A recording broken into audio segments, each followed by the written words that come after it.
कुर्सी लगाया ठीक।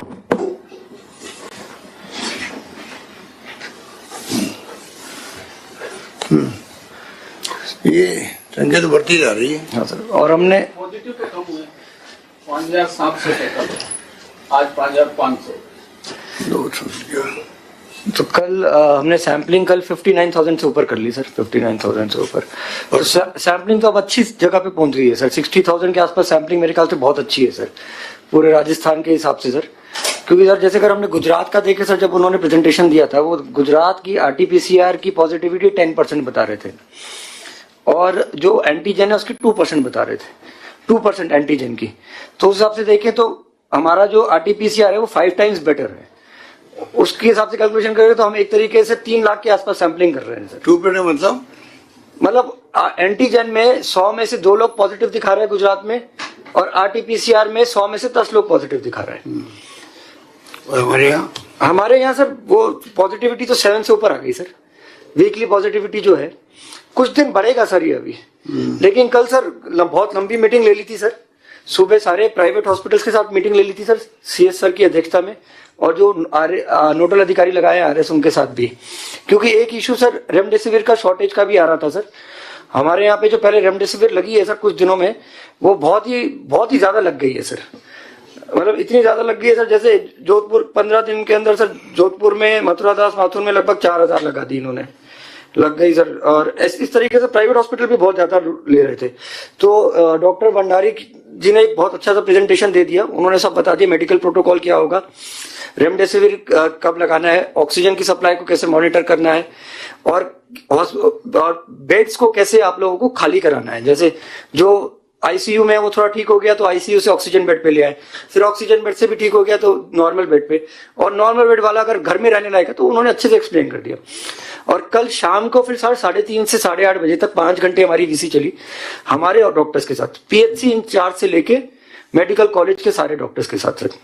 प्रिंसिपल मेडिकल कॉलेज भी थे, CHC इंचार्ज भी थे, ब्लॉक से ज्वाइन करे थे, और फिर लास्ट के 2 घंटे के लिए सर कलेक्टर्स ने भी ज्वाइन कर लिया था, और सर भी आ गए थे सर। तो उसके अंदर सर हमने इनको अब ये बोला है कि जो आपके माइल्ड एसिम्टोमेटिक हैं उनके लिए आप कोविड केयर सेंटर्स बना दीजिए, जैसे हमने पहले चलाए थे, ताकि हमारे हॉस्पिटल्स के बेड हमारे वो रहे, क्या कहते हैं, हमारे पास फ्री रहे।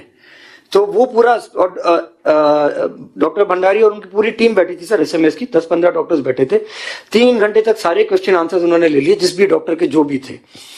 काफी सारे जिलों ने इंटरेक्शन करा सर, काफी इंटीरियर वाले जिलों ने भी, वो डॉक्टर साहब डिटेल में बता देंगे सर। तो बहुत अच्छा एक वो हो गया कि सब मेडिकल प्रोटोकॉल अब कैसे चलाना है आगे। और सबने, कलेक्टर्स ने बोला है सर, कल तक वो कोविड केयर सेंटर्स अपने सारे चालू करा देंगे।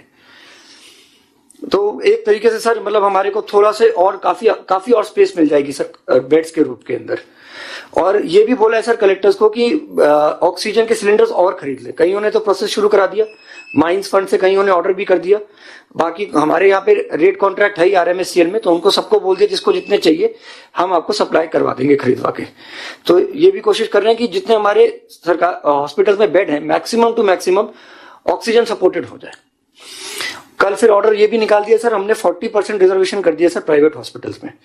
100 बेडेड एंड अबव में 40% बेड्स कोरोना के लिए रखेंगे। 25 किया था, पहले 25 किया था सर। तो भर गए थे क्या सर? वो कल जो कुछ कलेक्टर्स ने कहा था हमारे भरने के ऊपर आ गए, जैसे उदयपुर में भर गए सर। उदयपुर को तो 60 बेडेड हॉस्पिटल से भी नीचे उसने ले लिया है सर बेड हॉस्पिटल। तो फिर हमने 40% कर दिया सर, जैसे जैसे रिक्वायरमेंट आती जाएगी वो करते जाएंगे सर। और 60 बेड से लेके 100 बेड के लिए हमने 30% रिजर्वेशन कर दिया सर। तो ये भी सबको बता दिया सर कल। तो अब तैयारी तो सब कर रहे हैं सर, और मुझे लगता है सर अभी तो थोड़े दिन तो बढ़ेगा सर ये फिगर। जो डेली का फिगर आ रहा है 5,500-6,000 सर, हो सकता है अगले हफ्ते के अंदर ये 8,000 तक भी पहुंच जाए। रेमडेसिविर हुई वाली है, कल उसी का प्रोग्राम आ रहा था NDTV में कि उसकी दवाएं सब जगह मिल नहीं रही है। सर हमने क्या करा सर, 2 दिन पहले क्या हुआ सर, ये 2 तरीके की रेमडेसिविर सप्लाई है सर। एक हमारी RMSCL के माध्यम से हमारे सरकारी हॉस्पिटल्स को, एक तो वो सप्लाई है, एक प्राइवेट सप्लाई आती है। 3-4 बड़ी कंपनीज हैं जो इसको बनाती हैं सर। एक सिप्ला है, एक जाइडस है, एक माइलॉन है, एक हेट्रो है। ये सारी कंपनीज है सर। जाइडस गुजरात में है सर, माइलन तेलंगाना में है सर। तो इसके अंदर सर हमने 2 तरीके की व्यवस्था कराई है सर। एक तो सर जो प्राइवेट वाले हैं सर, उसको ओवर द काउंटर सेल वैसे भी अलाउड नहीं था, हमने बिल्कुल फिर से दोबारा बना कर दिया। वो ओवर द काउंटर सेल पे जैसे जो केमिस्ट के यहाँ पे ये अलाउड नहीं है बेचना, तो उसको हमने फिर रिट्रेट कर दिया, वहां से नहीं बिकेगी क्योंकि वहां पे ब्लैक मार्केटिंग होती है। जो प्राइवेट वालों ने सर जो ऑर्डर प्लेस करे हैं वो हमारे यहाँ पे जो उसके पास आता है सर, उसको बोलते हैं ये CNF, clearing and forwarding agent, और वहां से जाते हैं कंपनी के स्टॉकिस्ट को, स्टॉकिस्ट से जाता है सर फिर हॉस्पिटल्स को।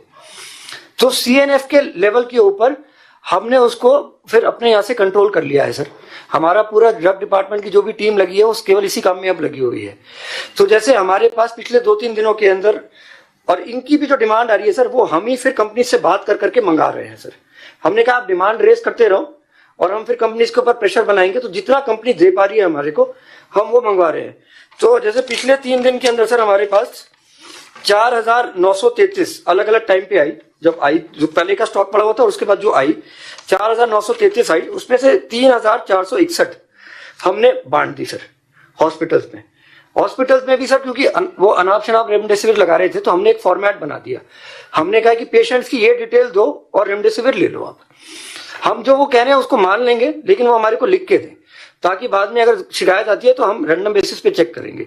कल जैसे डॉक्टर भंडारी सर और उनकी टीम ने बताया कि 8 CT स्कोर से कम रेमडेसिविर लगाने की जरूरत नहीं है, लेकिन कई जगह पे लगी है उनके लिए भी, क्योंकि इसके अंदर बहुत मार्जिन है सर, क्योंकि सप्लाई पूरे इंडिया में शॉर्ट है सर। आज मेरी शुभ्रा सिंह मैडम से भी बात हुई थी सर, वो वहां पे नेशनल फार्मास्यूटिकल काउंसिल के कौन सी उनकी है काउंसिल सर, उसके अंदर वो चेयरपर्सन है। तो वो बता रही थी कि कई ज्यादातर स्टेट्स में तो ऐसा होता है दिन में 1000 का स्टॉक होता है, बस 500 से 1000 उस बेसिस के ऊपर चल रहे हैं। मेजोरिटी जो सप्लाई जा रही है सर आज की तारीख में महाराष्ट्र में जा रही है, पर हम ये सारी कंपनीज के ऊपर सर हमने प्रेशर बना रखा है। हमने ऑर्डर और प्लेस कर रखा है सर, डेली बेसिस के ऊपर उनसे बात कर रहे हैं। कल प्राइवेट में आने की संभावना है सर 2000 के आसपास, और कल सुबह जो हमारे पास फीडबैक है 600 हमारे पास आज आने की संभावना है सर सरकार में। और सरकार में अभी हमारे पास सर सब मिला के लगभग 12,000 पड़ी है। लेकिन कल हमने सब क्लियर कर दिया कि इतनी जो जिस बेसिस पे आप लगा रहे हैं आप केवल जो प्रोटोकॉल है उसके हिसाब से लगाएं। और ये 15 दिन की बात है सर। 15 जो मैडम बता रही थी मुझे कि इन्होंने प्रोडक्शन और बढ़ा दिए। हुआ क्या सर, बीच में जैसे दिसंबर से केसेस कम आने लग गए और रेमडेसिविर मोर और लेस इसी के लिए यूज होती है। तो जैसे ही केसेस कम आने लग गए तो फार्मास्यूटिकल कंपनीज ने इस मेडिसिन की प्रोडक्शन बंद करके दूसरे की चालू कर दी, अपनी दूसरी नॉर्मल मेडिसिन की। और जब महाराष्ट्र, गुजरात, MP वगैरह में एकदम से सप्लाई बढ़ी तो सप्लाई डिमांड को केटर नहीं कर पाई। अब इन्होंने सब जगह सप्लाई बढ़ाने के लिए निर्देश दे दिए। तो अगले 15 दिन में थोड़ी सी समस्या आएगी, उसके बाद सप्लाई इतनी आ जाएगी कि डिमांड को केटर कर लेगी सर। तो इसलिए हमने सर इसको सेंट्रलाइज कंट्रोल कर लिया। अब हर सुबह सर हम जितनी हमारे पास स्टॉक होगा उसका प्राइवेट में उसका 70% देते रहेंगे, क्योंकि हमें ये नहीं पता कि अगले दिन हमारे को कितनी मिलेगी। अब तो पेशेंट को ये लगा ये जीवन बचा सकती है, तो ये मॉल ऐसा बन गया हर व्यक्ति को मांग रहा खुद ही। सर हमारे तो मिल रही है सर, बाकी स्टेट्स में तो मिल ही नहीं रही सर। बाकी स्टेट गुजरात में तो पेशेंट खुद ही मांग लेता उससे सर, मतलब 15,000। अभी मैं किसी ने इंदौर में चाहिए थी उसको, उसने मुझे बताया उसको 15,000 रुपए में मिली है सर। 15,000 में रही है ब्लैक में। बीकानेर के डॉक्टर मालावत बता रहे थे, मुझे किसी और ने बताया इंदौर में 15,000 रुपए में मिली है ब्लैक में। कोई 8,000 कहता, कोई 15,000 कहता, पर है प्रॉब्लम सब जगह है सर, है सर। तो हमने सर जवाब तो पूरा बना रखा है सर। एक में सर क्योंकि ये इशू आया है सर कि कुछ एक्सपोर्ट जब गवर्नमेंट ने रोक दिए सर, हमने उनसे बात करी है सर। तो उसमें मैं डॉक्टर साहब की मदद भी चाहूंगा सर।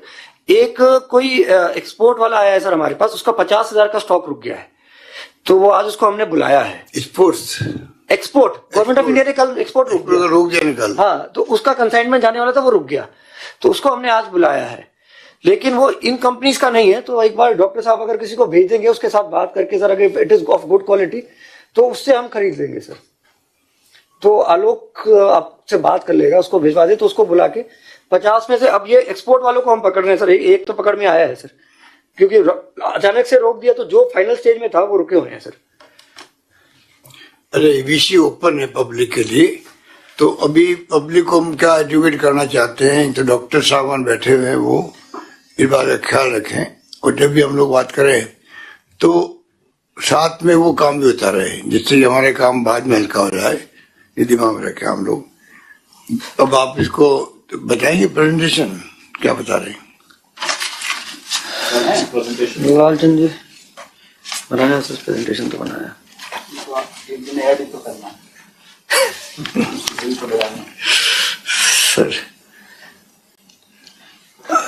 सर ये जो कंपैरिजन है राजस्थान और इंडिया के फिगर्स का सर, तो एक्टिव केसेस सर अगर आप देखेंगे सर नीचे से तीसरा कॉलम जो आज की तारीख में सबसे ज्यादा इंपॉर्टेंट हो गया है सर, हमारे यहाँ पे 36,000 एक्टिव केसेस हो गए हैं सर, और पूरे इंडिया में भारतवर्ष में सर 12 लाख से ऊपर एक्टिव केसेस हो गए हैं सर। तो ये दोनों के लिए सर पीक है सर, चाहे राजस्थान हो चाहे भारत हो।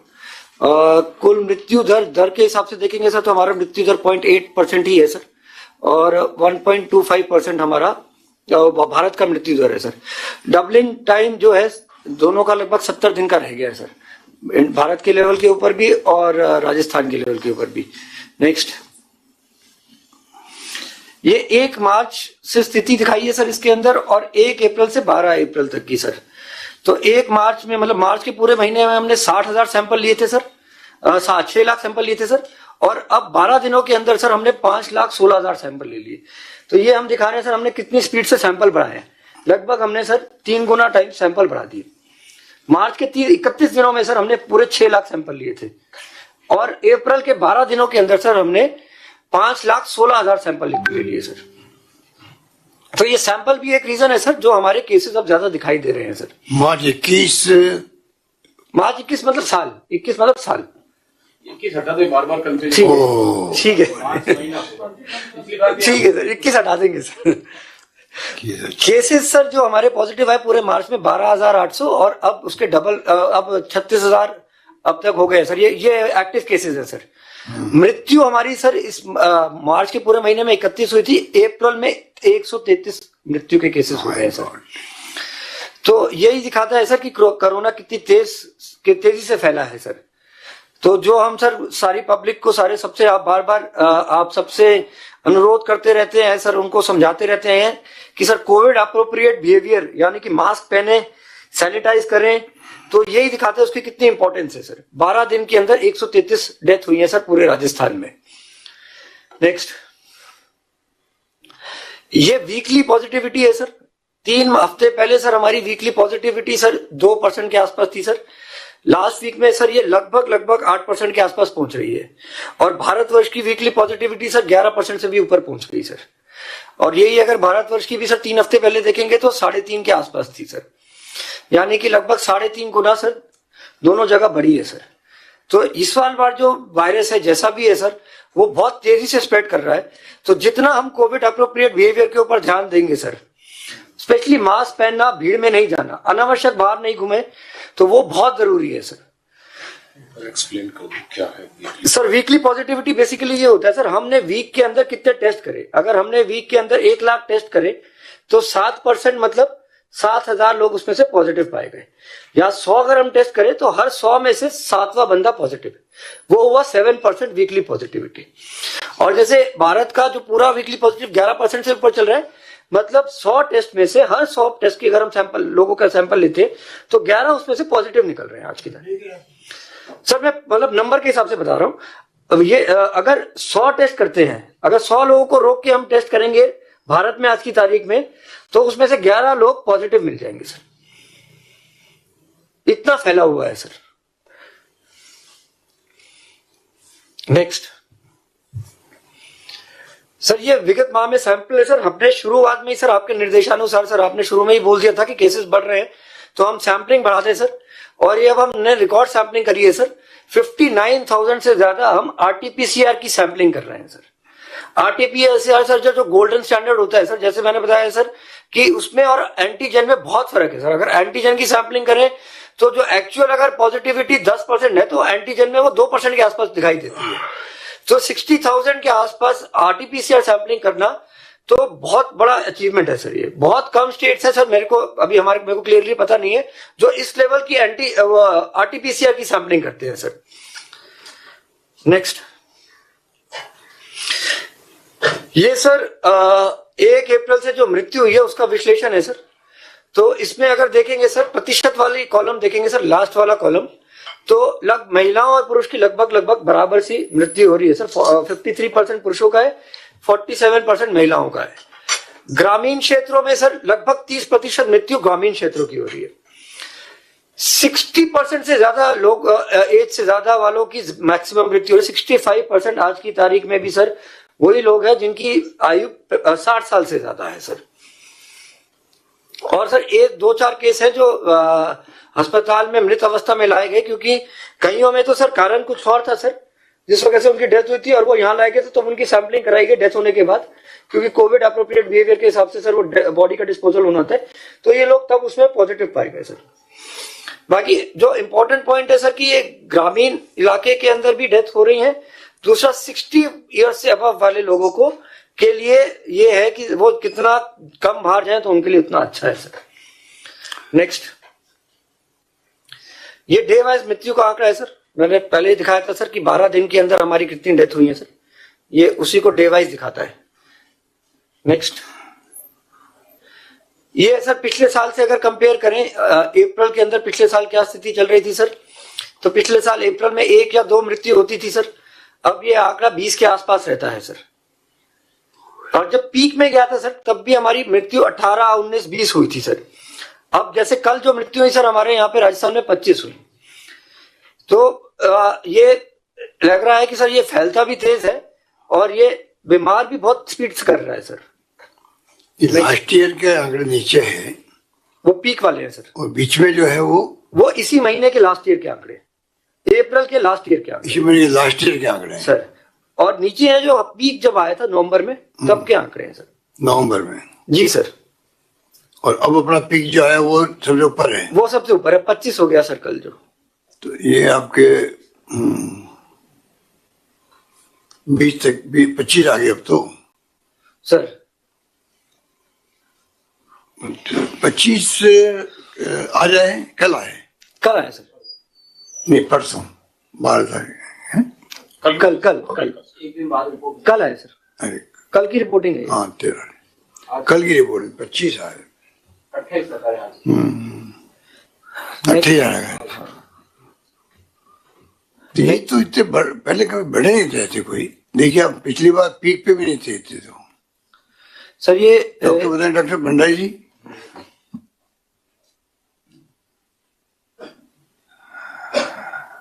गुड इवनिंग सर, आपका ये ऑब्जर्वेशन बिल्कुल सही है सर। काफी लिटरेचर और कई स्टेट्स के हमारे डॉक्टर्स कलीग से बात करने पे पता लगा है सर, कुछ ऑब्जर्वेशन सामने आए सर कि ये जो इस बार म्यूटेंट स्ट्रेन है या डबल म्यूटेंट स्ट्रेन है सर, ये काफी अधिक इन्फेक्शियस है सर। तो कुछ फैक्ट्स जो नॉलेज में आए हैं सर कि ये काफी अधिक इन्फेक्शियस है, और ये जो पहले इन्फेक्शन हुआ है या वैक्सीन द्वारा जो इम्यूनिटी प्रदान की जा रही है उसको भी इजीली इसको पेनिट्रेट कर लेता है। एक तो ये एक बहुत सामने आया है। दूसरा सर, ये डिस्क्रिप्शन भी आ गया अधिकतर लिटरेचर में कि पहली वेव जो कोविड वायरस की थी वो प्रोग्रेसिव थी, बट ये वेव काफी एग्रेसिव है। इसका इंटरप्रिटेशन ये था कि काफी अधिक मात्रा में लोगों को फैल रहा है। तीसरा सर, एक इंपॉर्टेंट ऑब्जर्वेशन ये आया है सर कि ये यंग एडल्ट्स और बच्चों में ज्यादा इफेक्ट कर रहा है सर। ये काफी कंफर्म हो गया है कि बहुत अधिक यंग एडल्ट्स और बच्चे पीडियाट्रिक एज ग्रुप में आए हैं, और उसके लक्षण काफी पहली वेव से भिन्न है। पहले सर जो स्टैंडर्ड लक्षण थे वो बुखार, खांसी और सांस में दिक्कत होता था। अभी जो यंग पॉपुलेशन और बच्चे जो कि देखने में आ रहे हैं सर, उनमें बुखार और गैस्ट्रोएंटेराइटिस, पेट के सिम्टम ज्यादा आ रहे हैं। एक इस वेव में ये भी देखने को सामने आया है सर कि यंग पेशेंट शॉर्ट टर्म के अंदर ज्यादा डिटोरिएट हो रहे हैं और ऑक्सीजन रिक्वायरमेंट बहुत अधिक आ रहे हैं सर। मैं उदाहरण के तौर पे हमारे फ्लैगशिप हॉस्पिटल का उदाहरण दूं सर, मंथ ऑफ मार्च के अंदर हमारी ऑक्यूपेंसी थी सर 4% थी सर। आज हमारे हॉस्पिटल की ऑक्यूपेंसी 45% हो गई है, और आज हमारे यहाँ पे 534 पेशेंट्स हैं, उसमें से 250 पेशेंट को ऑक्सीजन की रिक्वायरमेंट है।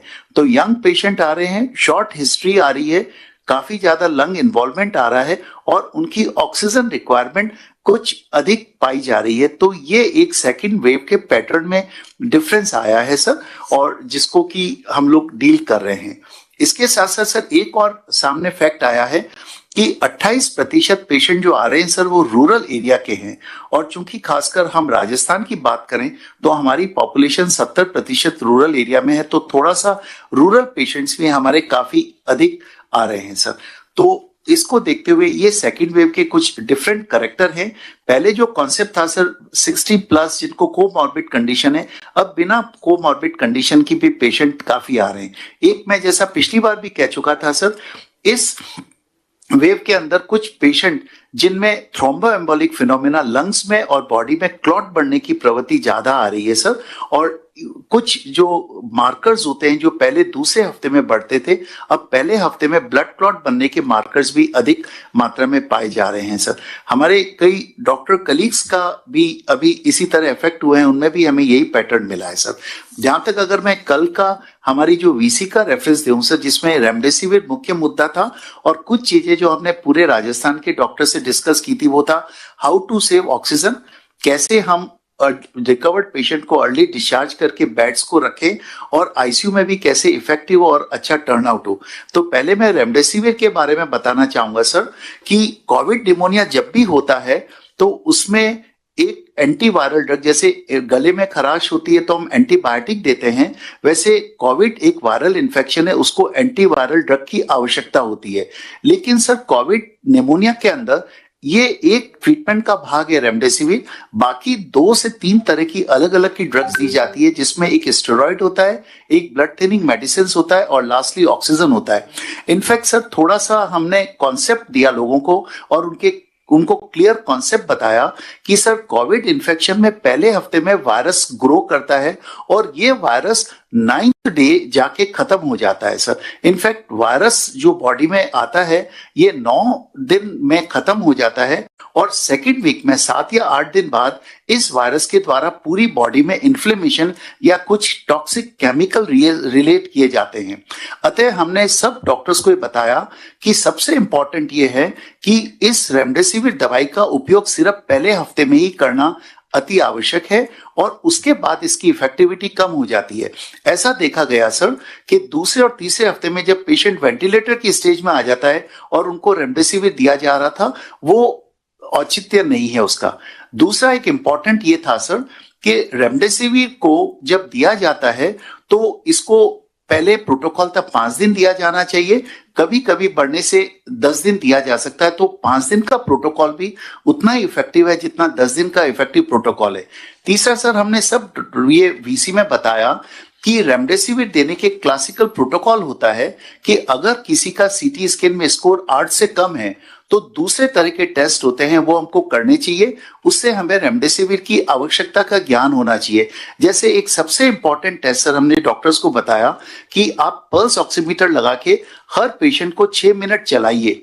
अगर 6 मिनट चलने के बाद उस पेशेंट का ऑक्सीजन लेवल 5% से कम हो जाता है, इसका तात्पर्य है कि उसको रेमडेसिविर की आवश्यकता है। अगर किसी पेशेंट का ऑक्सीजन लेवल पहले हफ्ते में 92 या 90 से कम हो जाता है तो उसको रेमडेसिविर की आवश्यकता है। अगर किसी पेशेंट के एक्यूट इन्फेक्शन और इन्फ्लेमेशन के लक्षण है, जैसे उसको हाई बुखार आ रहा है, खांसी हो रही है, सांस की आवश्यकता है, तो हमने सर काफी अच्छा डिस्कशन हुआ, लोगों के कई प्रश्न भी थे उनको हमने उत्तर दिया और ये क्लैरिफाई किया कि रेमडेसिविर को पर्टिकुलर स्टेज में पहले हफ्ते में दिया जाए, दूसरे और तीसरे हफ्ते में इसकी महत्ता कम हो जाती है और किस प्रोटोकॉल के तहत दिया जाना चाहिए। तो मैं सोचता हूं सर कल का हमारा डिस्कशन बहुत ही अच्छा रहा।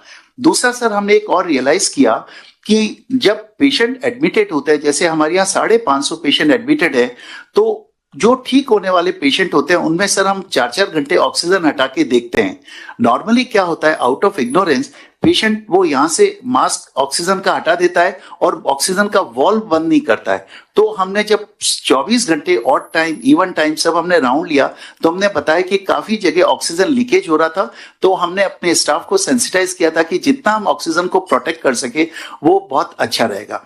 एक हमने अर्ली डिस्चार्जेस का प्लान किया सर। काफी अधिक पेशेंट, करीब 25 से 30% पेशेंट जो ओरल दवाइयों पे होते हैं और जिनको ऑक्सीजन की आवश्यकता नहीं होती, तो उनको अगर पेशेंट स्टेबल है, उनका पूरा सपोर्टिव इंफ्रास्ट्रक्चर है और पेशेंट घर जाने में बहुत खुश भी होते हैं, उनको क्वारंटाइन का प्रोटोकॉल को फॉलो करते हुए हमने इसको भी एनकरेज किया सर, ताकि हमारी बेड की अवेलेबिलिटी हम बना के रखें सर।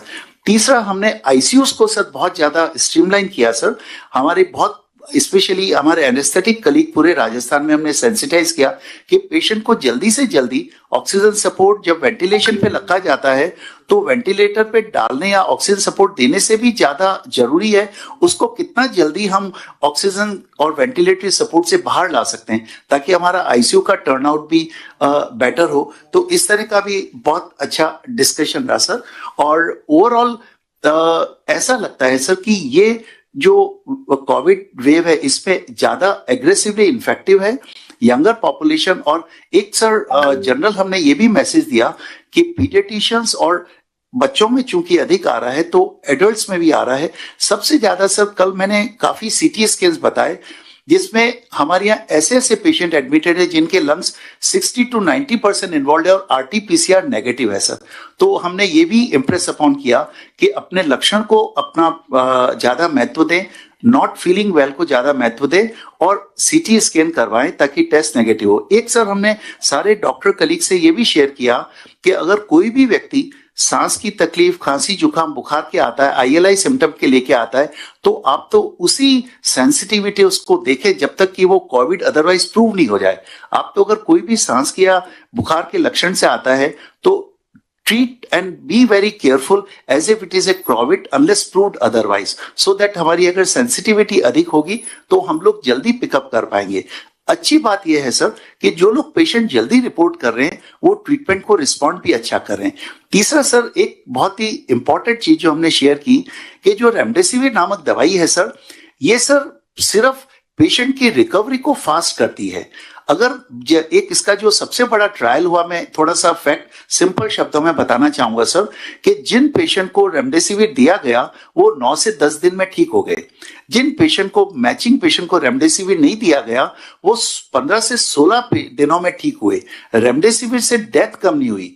एक नया ड्रग जो हम लोग बहुत यूज करते हैं, पुराना, ये स्टेरॉइड के द्वारा डेथ में कमी आई, स्टेरॉइड के द्वारा पेशेंट की रिकवरी ज्यादा हुई। तो हमने डॉक्टर्स को बताया कि पहले 7 दिन में तो आप रेमडेसिविर यूज करें, वो पेशेंट को जल्दी रिकवर करने में हेल्प करेगा, जिससे हमारी हॉस्पिटल की ऑक्यूपेंसी कम होगी। लेकिन हमको डेथ से बचाना है तो स्टेरॉइड नामक दवाई को हमने सारे प्रोटोकॉल्स बताए, किस तरह आपको यूज करना है, ब्लड थिनिंग मेडिकेशन को किस तरह यूज करना है। तो ट्रूली स्पीकिंग सर, रेमडेसिविर एक ट्रीटमेंट का भाग है जो हमको पहले हफ्ते में यूज करना है, बट इसके साथ साथ हमें 3 से 4 अदर ड्रग का प्रोटोकॉल भी यूज करना है।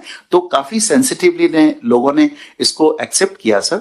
और मैं सोचता हूं कि हमारा प्रोटोकॉल काफी अच्छा इंप्लीमेंट होने से हमारी लाइफ सेव होगी, पेशेंट जल्दी रिपोर्ट करेंगे। चूंकि जनरल पब्लिक भी हमारी इस वीसी में है तो मैं निवेदन करूंगा पब्लिक एट लार्ज को कि थोड़ा भी लक्षण हो जाए, खांसी, जुकाम, बुखार हो, तो आप जल्दी से जल्दी डॉक्टर को रिपोर्ट करें।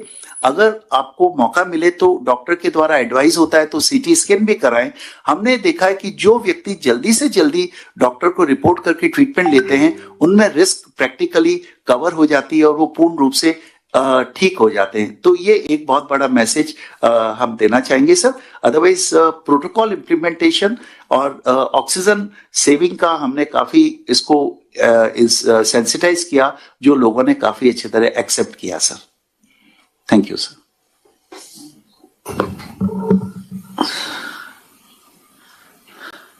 नेक्स्ट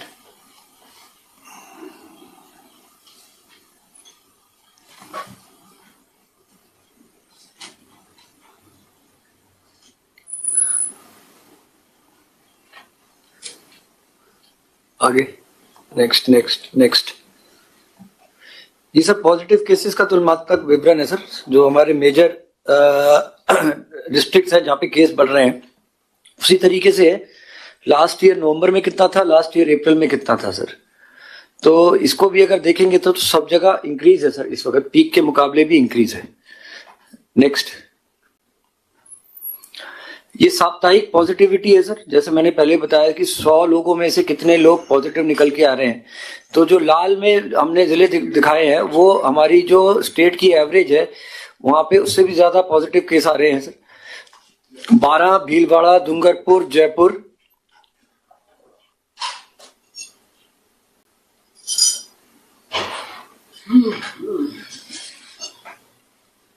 ये इसमें और भी जुड़े हैं क्या?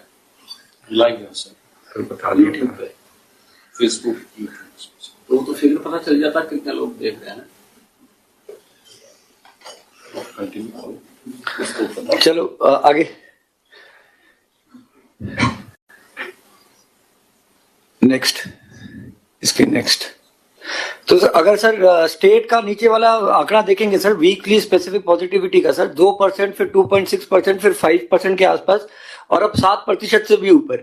तो मेरा फिर सभी से निवेदन रहेगा, कोविड एप्रोप्रिएट बिहेवियर की बहुत सख्त पालना की जरूरत है, और साथ में अनावश्यक ना हो तो घर से बाहर ना निकले, इसी से ये चेन टूटेगी।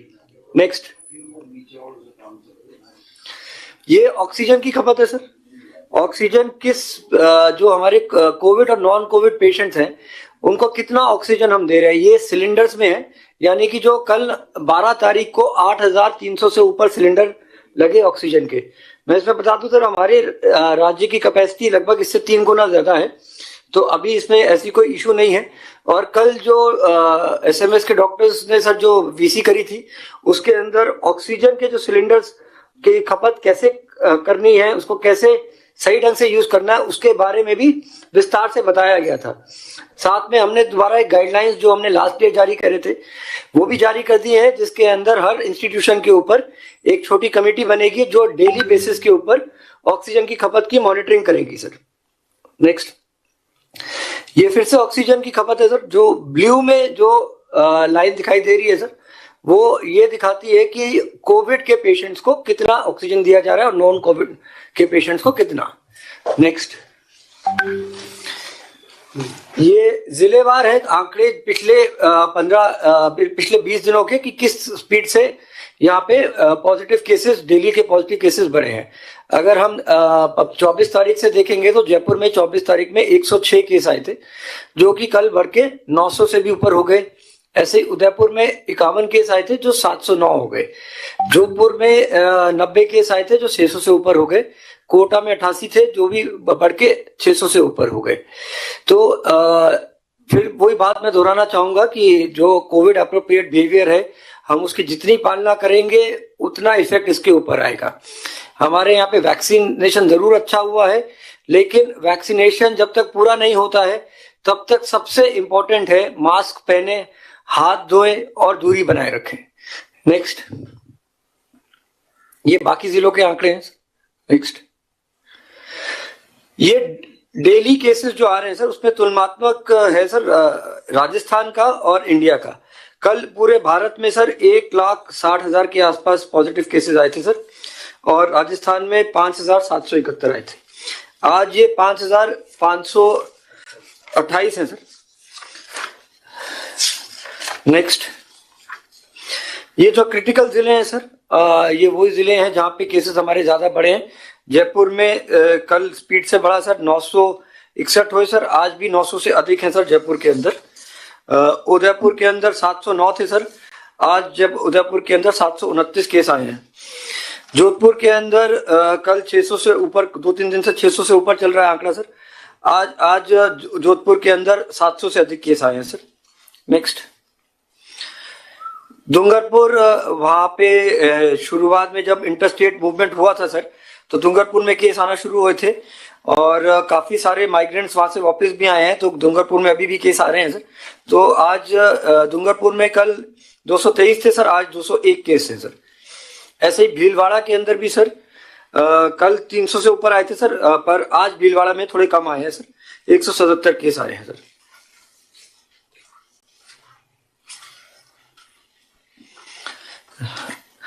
अलवर में सर जो स्थिति है सर, वो उसका अलवर का आंकड़ा लगभग आज थोड़ा सा बढ़ा है, 200 से ऊपर आ गया है सर, कल 172 था।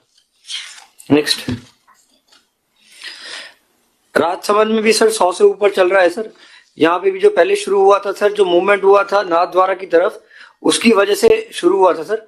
आज 153 आए हैं सर। तो राजसमंद में भी अभी केसेस आ ही रहे हैं सर। इसी हिसाब से सर चित्तौड़ के अंदर 100 से ऊपर चल रहा है सर, चित्तौड़ का भी आंकड़ा। आज 150 से ऊपर आए हैं सर। सिरोही में 185 था सर कल, और आज 140 आए हैं सर। यहाँ पे सर दो कारण है सर, एक तो पॉजिटिविटी भी बढ़ी है, और उसके साथ साथ हमने जैसे बताया सर, हमने सैंपलिंग भी बहुत स्पीड से बढ़ाई है। तो ये दोनों कारण मिला के ये आंकड़े जो है डेली पॉजिटिविटी के, डेली पॉजिटिव केसेस के बढ़े। नेक्स्ट, कल महाराष्ट्र में सर थोड़ा सा जरूर फिगर अच्छे आए थे सर। उनके एक दिन पहले 63,000 थे, कल गिर के 51,000 हो गए सर। लेकिन बाकी सारे स्टेट्स का सर वही ग्राफ है जो ऊपर के ऊपर जाई जा रहा है सर। पंजाब में 3,500 के आसपास आ गए सर केस, एक दिन पहले 3,000 थे, फिर 3,451 आ गए। गुजरात के अंदर सर 5,400 कुछ थे सर, फिर 6,000 के ऊपर चला गया सर कुल गुजरात। मध्य प्रदेश भी सर कल 6,500 के आसपास चला गया सर। दिल्ली में भी कल बड़ा जंप आया था सर, 11,500 के आसपास दिल्ली का आंकड़ा पहुंच गया। हरियाणा छोटे राज्य में भी सर लगभग 4,000 के आसपास आंकड़ा पहुंच गया है सर। छत्तीसगढ़ 13,500 से ऊपर चला गया सर डेली केस छत्तीसगढ़ में सर। कर्नाटका में 10,000 के आसपास सर ये फिगर घूम रहा है, परसों 10,000 था, कल 9,500 के आसपास। ये सर कोविन ऐप के फिगर्स है सर, लेकिन मैं बताना चाहूंगा सर हमारे कुछ गैप रहता है सर कोविन ऐप में और ऑफलाइन डेटा में। कल हमने सर 1 करोड़ का वैक्सीनेशन का आंकड़ा पार कर लिया सर। तो महाराष्ट्र के बाद राजस्थान ने 1 करोड़ वैक्सीनेशन लगा दिए सर। अगर हम उसके हिसाब से देखें सर कि हमारी जो पॉपुलेशन है सेंसस में 45 साल से अधिक की, तो 45 साल से अधिक के सर 54% लोगों को हम 1 डोज दे चुके हैं। तो ये हमारे को थोड़ा सा कोविड कोरोना की फाइट में हेल्प जरूर करेगा सर, क्योंकि जैसे एक्सपर्ट्स की राय है सर कि जिनके वैक्सीनेशन लग गया उसके कुछ दिनों के बाद उनकी स्थिति ऐसी होती है कि फेटिलिटी नहीं होती। तो हमारे 54% सर, और अगर पूरी पॉपुलेशन का देखें सर तो 1 करोड़ हम लगा चुके हैं सर, तो लगभग 12% पॉपुलेशन के हमारे यहाँ पे अगर 8 करोड़ के आसपास माने तो हम टीका लगा चुके हैं। नेक्स्ट, ये बाकी स्टेट्स का है सर। अभी हमारे पास सर वैक्सीन शॉर्ट है सर। हमारे पास केंद्र सरकार ने एक 4 लाख और दी थी सर, और लगभग 66,000 और दी थी सर। वो भी हम लोगों ने जिलों में भेज दी सर। आज शाम तक हमें उम्मीद है सर हमारे पास 2 लाख से भी कम रह जाएगी वैक्सीन सर। वो शायद कल ज्यादातर वैक्सीन खत्म हो जाएगी सर। हमने फिर डिमांड कर ली है सर केंद्र सरकार से। नेक्स्ट, इसको ये 45 to 59 ईयर्स का सर अगर आंकड़ा देखें तो स्टैटिस्टिक डिपार्टमेंट के जो आंकड़ा है उसके हिसाब से हम लगभग 38% लोगों को लगा चुके हैं। नेक्स्ट, ये सर वैक्सीन के ही आंकड़े हैं सर। नेक्स्ट, और हमने सर पर सेशन भी इंप्रूव कर लिया सर काफी। 93% ऑन एन एवरेज हमारे एक सेशन पे आते हैं। तो यानी कि डिमांड बहुत है सर वैक्सीन की, लेकिन अभी जितनी वैक्सीन है उसी हिसाब से हम सेशन चला पा रहे हैं। नेक्स्ट,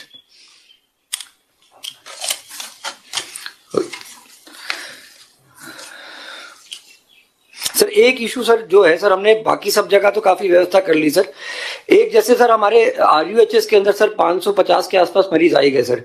तो RUHS के पास एक बिल्डिंग है सर, वहां पे जो स्पाइनल सेंटर है, तो सर हम चाह रहे थे कि सर वहां पे भी कुछ बेड्स और ऐड कर ले सर। तो मतलब RUHS से सर VC भी जुड़े हैं, तो सर उसमें ऐड कर ले।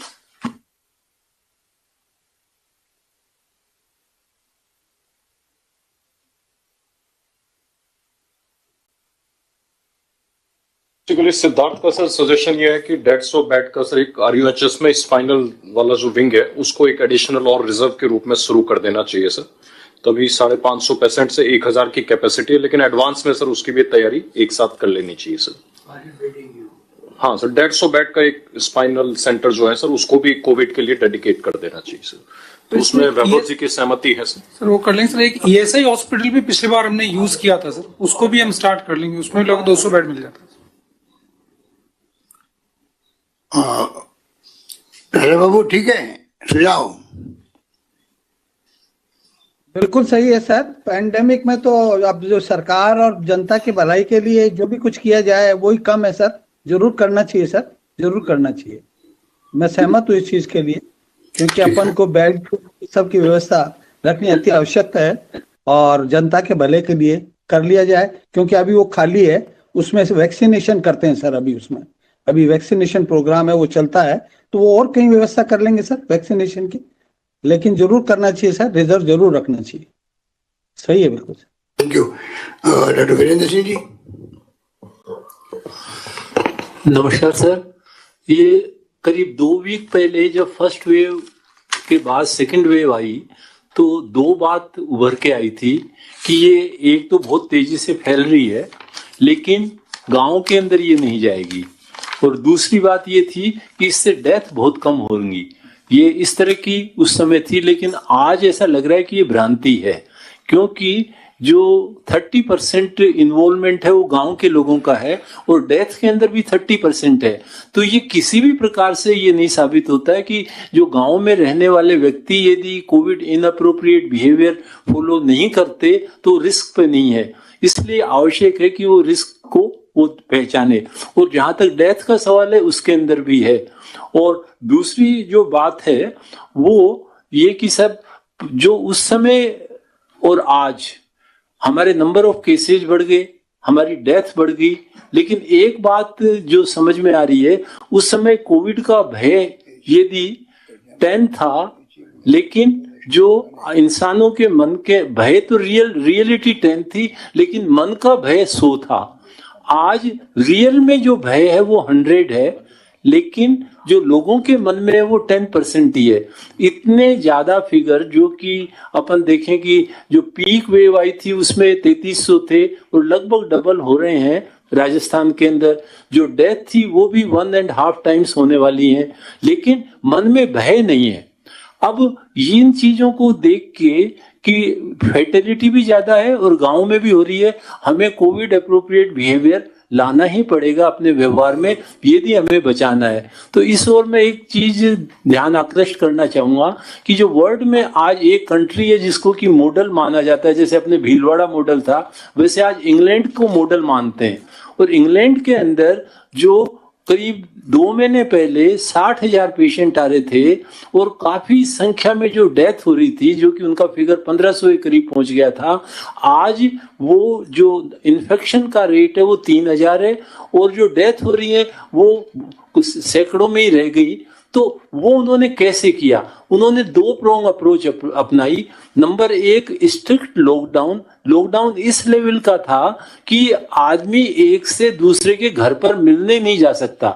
यदि मिलने गए तो वो बाहर बैठ के मिलते हैं, कमरों के अंदर ले जाने पर हैवी पेनल्टी है और पड़ोसी उसकी शिकायत कर देते हैं कि साहब ये घर पे मिलने आए। और बाहर यदि मिलते हैं अपने लॉन के अंदर तो सिर्फ 6 व्यक्ति मिल सकते हैं एक साथ में, 6 से ज्यादा नहीं मिल सकते। तो इतना वो पब्लिक व्हीकल बंद है, दुकानें बंद है, सारा मतलब स्ट्रिक्ट जो फर्स्ट वेव में वो नहीं कर पाए थे, लेकिन सेकंड वेव के टाइम में उन्होंने काफी स्ट्रिक्टली इम्प्लीमेंट कर लिया। और हमें आज की तारीख में यदि पब्लिक लेवल पे सचेत होकर हम इसकी अनुपालना कर लें। और दूसरा इंग्लैंड का था, उन्होंने करीब 50% को वैक्सीनेट कर दिया।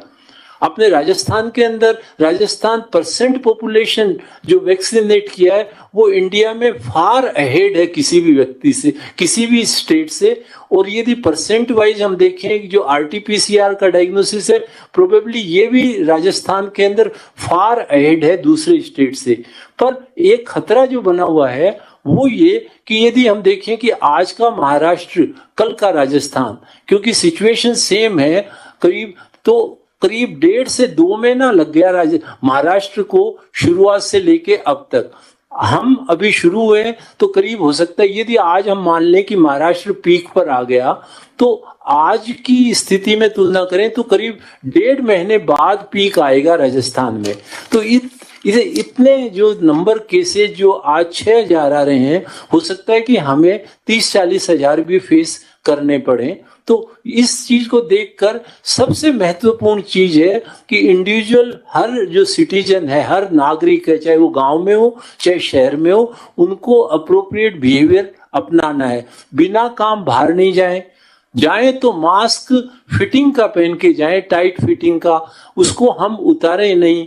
अक्सर देखते हैं कि जो ही जान पहचान का मिलता है त्यों ही मास्क को हम नीचे करते हैं। वो सबसे खतरनाक मोमेंट है, क्योंकि वहीं से वो वायरस एक से दूसरे पे वो जाने को प्रसार होता है। एक बात सर, रेमडेसिविर एक्चुअली क्या है कि आज जो वर्ल्ड लिटरेचर है वो इसकी उपयोगिता जो आज से 8 महीने पहले जो बताते थे कि ये बहुत उपयोगी ड्रग है, तो वो आज मानस के जनपटल पे आ गया। जैसे हमारे यहाँ भी सर, जैसे अभी 80 पेशेंट एडमिट हैं राजस्थान हॉस्पिटल में, तो वो हर कोई ये मांग करता होता है, साहब रेमडेसिविर तो आप मेरे लगाओगे या नहीं? तो उनको कहते हैं भाई हम आपकी स्थिति को देखकर और इसकी स्थिति में नीड होगी तो अवश्य लगाएंगे, नीड नहीं होगी तो अरे नहीं साहब रेमडेसिविर तो प्राण बचाने वाली है। डॉक्टर सुधीर ने बिल्कुल सही बताया, फर्स्ट वीक में वायरीमिया, सेकेंड वीक में सूजन एंड क्लोटिंग, इनसे यूजुअली पेशेंट के अंदर प्रॉब्लम एंड कॉम्प्लिकेशन होते हैं। तो सूजन और क्लोटिंग के टाइम में रेमडेसिविर का रोल नहीं है। फर्स्ट वीक जब बॉडी के अंदर वायरस ही वायरस होता है उस समय रेमडेसिविर का रोल है। और अक्सर जो लोग आते हैं वो 5वें छठे दिन आते हैं, और जो 7-8 दिन बाद आए उनमें हम रेमडेसिविर रोक सकते हैं। दूसरी चीज, अभी जो यूरोपियन रेस्पिरेटरी सोसाइटी गाइडलाइन आई उसमें है कि रेमडेसिविर जो है वो वेंटिलेटर वाले पेशेंट में कॉन्ट्रा इंडिकेटेड है।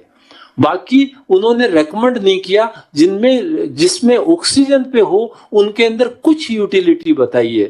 बट ज्यादा यूटिलिटी ये है कि हम सेकंड वीक में स्टीरॉइड यूज कर लें और फर्स्ट वीक के अंदर जो ब्लड थिनर है उनको हम यूज कर लें, तो ज्यादातर लोगों के प्राण बचाए जा सकते हैं। धन्यवाद सर। धन्यवाद डॉक्टर साहब। डॉक्टर राजा बाबू जी, राजा बाबू। यस सर, नमस्कार सर। नमस्कार सर। क्योंकि अभी हमारे यहाँ पे इस वीडियो कॉन्फ्रेंसिंग में सारे लोग जुड़े हुए हैं, सरकार के साथ साथ में प्राइवेट लोग भी और पब्लिक के लोग भी जुड़े हुए हैं। तो मैं पब्लिक को एड्रेस करना चाहूँगा कि जो सामाजिक साइंस है उसको प्रैक्टिस करना बहुत जरूरी है, क्योंकि मेडिकल साइंस तो सरकार अपने स्तर पर और डॉक्टर्स की टीम है जो बहुत सतर्क है और अपने लेवल पर अच्छे से अच्छे रोबस्ट प्रोटोकॉल बनाकर उसको प्रैक्टिस कर रही है, ताकि रिकवरी रेट फास्ट हो और मृत्यु दर कम हो। अभी मैंने डॉक्टर भंडारी का सुना प्रोटोकॉल, वो बहुत ही रोबस्ट प्रोटोकॉल है। इन्होंने सबसे डिस्कस करके जो बनाया है, जिसमें इन्होंने सीटी स्कैन के क्राइटेरिया, क्लिनिकल स्टेटस के क्राइटेरिया, 6 मंथ्स वॉक को भी दिया है, रेमडेसिविर के इंडिकेशन के बारे में, स्टेरॉइड सभी के बारे में बताया है। वो अच्छा लगा कि एक बहुत ही रॉबस्ट प्रोटोकॉल इन्होंने डिस्कस करके बनाया है। अगर जहाँ संभव हो मोनोक्लोनल एंटीबॉडीज अगर अर्ली की अवेलेबल हो तो उसको भी अर्ली स्टेज में ऐड किया जा सकता है, जो शायद ये विचार कर रहे होंगे। मैं यहाँ ये कहना चाहूंगा सर कि 2 एस्पेक्ट इम्पोर्टेंट है, मेडिकल साइंस भी है और पब्लिक हेल्थ है। मैं पब्लिक हेल्थ में सारे जो लोग बाग जुड़े हुए हैं हमारे राजस्थान के, उनको ये बताना चाहूंगा कि आप सबको विदित है कि कोविड-19 महामारी अभी खत्म नहीं हुई है। इस महामारी का दूसरा चरण उभर कर पूरे हिंदुस्तान में आ रहा है।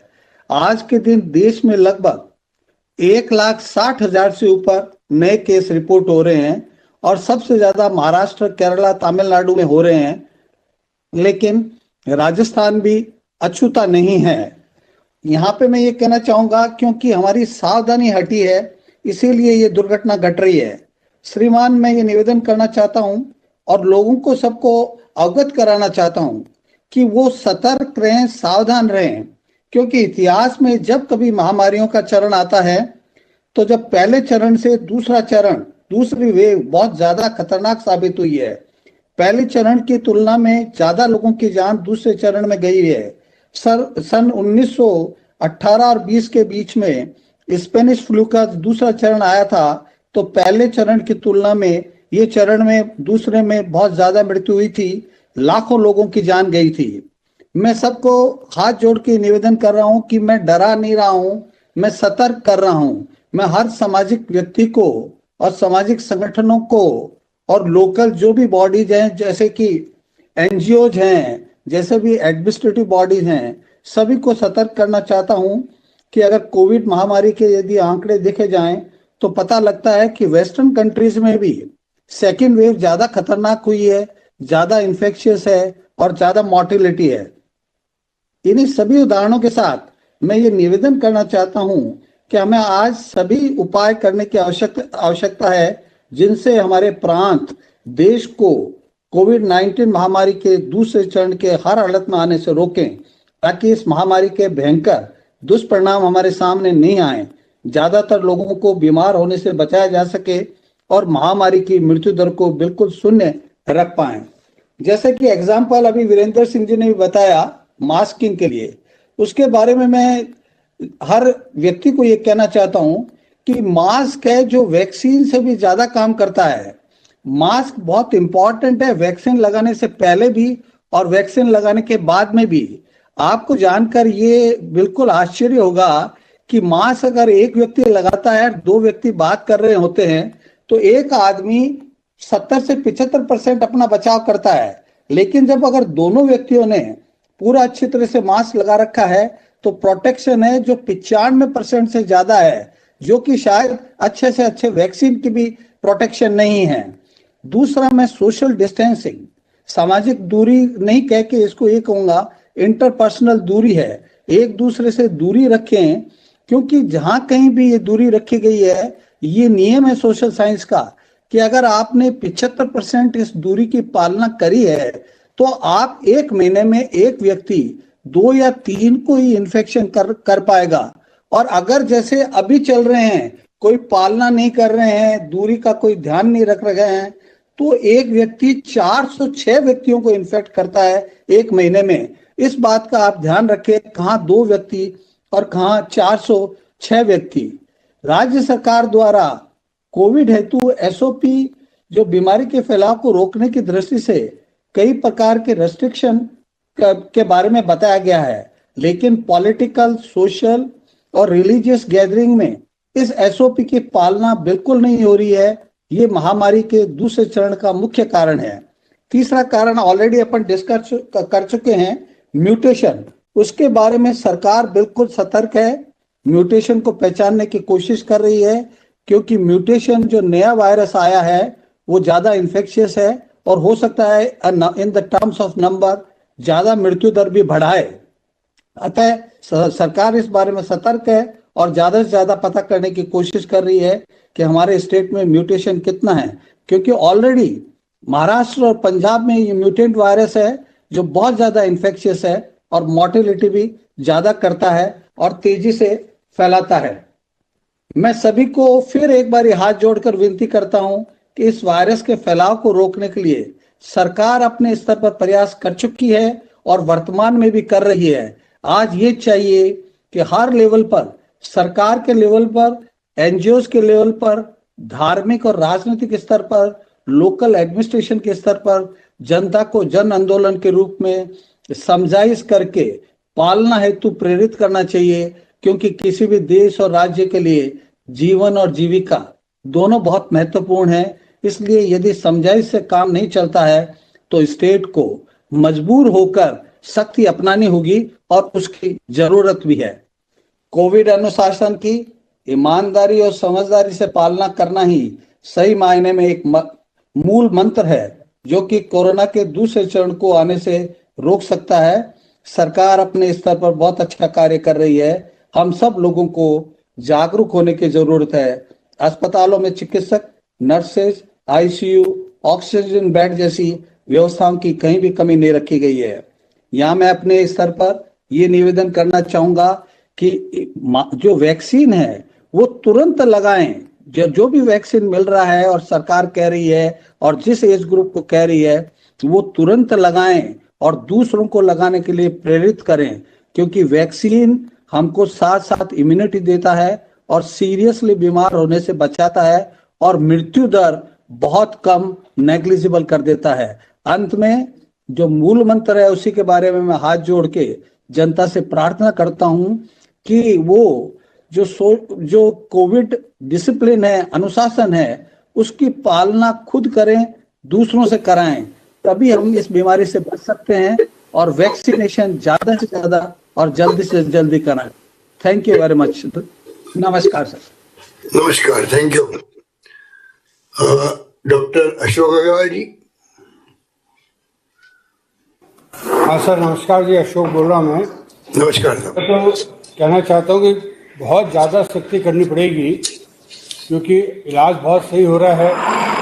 जो बीमार पड़ रहे हैं उनकी संभाल बहुत अच्छी हो रही है, और लेकिन पिछली बार की तरह कुछ जगह हो सकता है लॉकडाउन लगाना पड़ेगा ही आपको, तभी जनता मानेगी और ये जनता में संदेश जाएगा कि सरकार और भी आगे बढ़ सकती है इसके बारे में।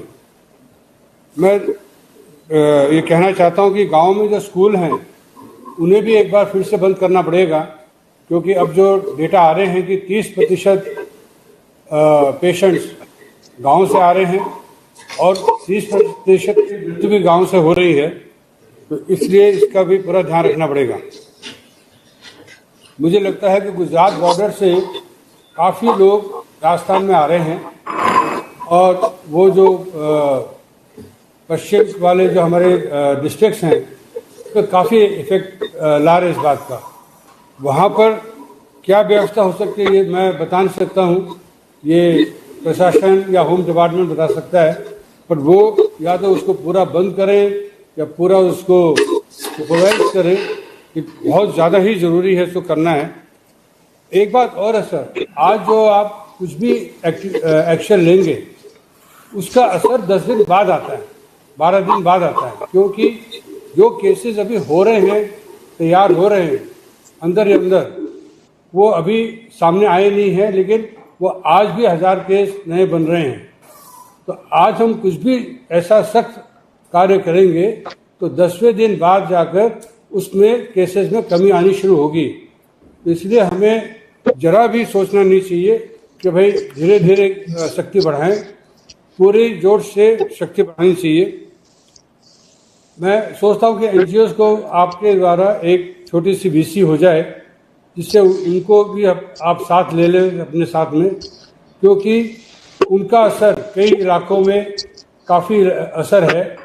मैं अभी देखता हूं कि रास्तों में, पार्कों में, सब जगह लोग मास्क लगा ही नहीं रहे हैं, तो हम किससे बात करें? हजारों, एक जगह अगर 1000 लोग हैं तो 100 लोगों ने मास्क नहीं लगा रखा है। और इससे ज़्यादा मैं बोलना नहीं चाहता हूँ। वैक्सीनेशन के बारे में मेरे ख्याल से राजस्थान ने पूरे हिंदुस्तान में एक मिसाल पैदा की है, इतने कम समय में इतने वैक्सीन लगा दिए। यदि 3 करोड़ वैक्सीन हमें राजस्थान को मिल जाए भारत सरकार के द्वारा, तो मेरी जानकारी मेरे हिसाब से 1.5-2 महीने में हम सारे वैक्सीन लगाकर और यहाँ पर पूरी स्थिति नियंत्रण में ला सकते हैं। बस मुझे इतना ही बोलना है। धन्यवाद आपका। डॉक्टर धर्मेश कुमार शर्मा।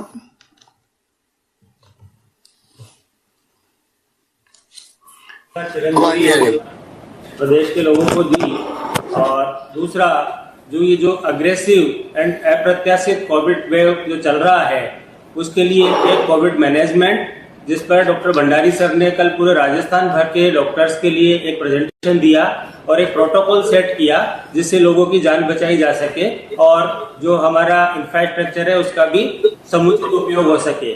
तीसरा, कोविड एप्रोप्रिएट बिहेवियर जो है महोदय, इसके लिए मैं आपसे निवेदन करना चाहूंगा कि इसके लिए मास्क सैनिटाइजेशन और फिजिकल डिस्टेंसिंग को आपके माध्यम से, जनप्रतिनिधियों के माध्यम से एक जन आंदोलन बनाना पड़ेगा। इसके लिए जैसे स्वच्छता अभियान चलता है उसी तरीके से गांव, कस्बे, शहर में जहां पर 90-95% से ज्यादा लोग मास्क लगा रहे हों, सैनिटाइजेशन हाथ धो रहे हों, वह डिस्टेंसिंग का उपयोग कर रहे हों, उन्हें स्पेशल पैकेज दिए जाने की अपन बना सकते हैं, तथा जनप्रतिनिधि और अधिकारी जो इस चीज को कर रहे हैं उन्हें पुरस्कृत किए जाने की भी घोषणा की जा सकती है। यदि सर 95% लोग कोरोना गाइडलाइन का प्रयोग करें, पालन करें, तो इस एग्रेसिव वेव से भी हम मात्र 2 सप्ताह में निकल सकते हैं। लेकिन अगर कोरोना गाइडलाइन का, प्रोटोकॉल का यदि लोग पालन नहीं करेंगे तो सर हम कितना भी सरकार के स्तर पर संवेदनशीलता से काम करें, इस कोरोना की पीक को लंबे टाइम तक चलने से रोकना मुश्किल होगा। तो सबसे इम्पोर्टेंट चीज है कि इसको हम जन अभियान बना दें, जन आंदोलन बना दें, और उसमें महोदय आपका, जनप्रतिनिधियों का, अधिकारियों का, सभी का, कि गाँव और शहर कस्बे जहां भी लोग उचित उपयोग करें उन्हें प्रोत्साहन देने की जरूरत है, पैकेज दिए जाने की जरूरत है। धन्यवाद sir. Thank you. Doctor Ajit Singh ji. Sir नमस्कार सर। नमस्कार सर, जिस ढंग से स्टेट के फिगर बढ़े हैं सर, आईपीडी के अंदर भी पिछले 3 दिन का सर फिगर आपको निवेदन करना चाहूँगा। 11 तारीख को सर जो एडमिशन हुए वो करीब 105 थे। 12 को सर यही फिगर हमारा बढ़ के 120 पेशेंट आईपीडी में एडमिट हुए, और कल का पिछले 24 घंटे में सर 105 का एडमिशन हुआ। तो सर हम स्थिति की गंभीरता को अगर थोड़ा सा डेटा के बेस पर अगर आकलन करें तो पिछले 3 दिन में सर 330 केस एडमिट हो चुके हैं, और जो केसेस आ रहे हैं सर उनकी जो 80% पेशेंट है उनकी ऑक्सीजन की आवश्यकता बढ़ती जा रही है। और जो हमारी ऑक्सीजन की डिमांड, जैसा सिद्धार्थ सर ने बताया सर, भंडारी सर ने भी अपने उसमें प्रेजेंटेशन में बताया सर, कि जो ऑक्सीजन की रिक्वायरमेंट है, RUHS का ही एक एग्जाम्पल लें सर, 3 दिन पहले हम 300 सिलेंडर पर 24 घंटे की रिक्वायरमेंट थी, वो बढ़कर सर 800 सिलेंडर पे चली गई है।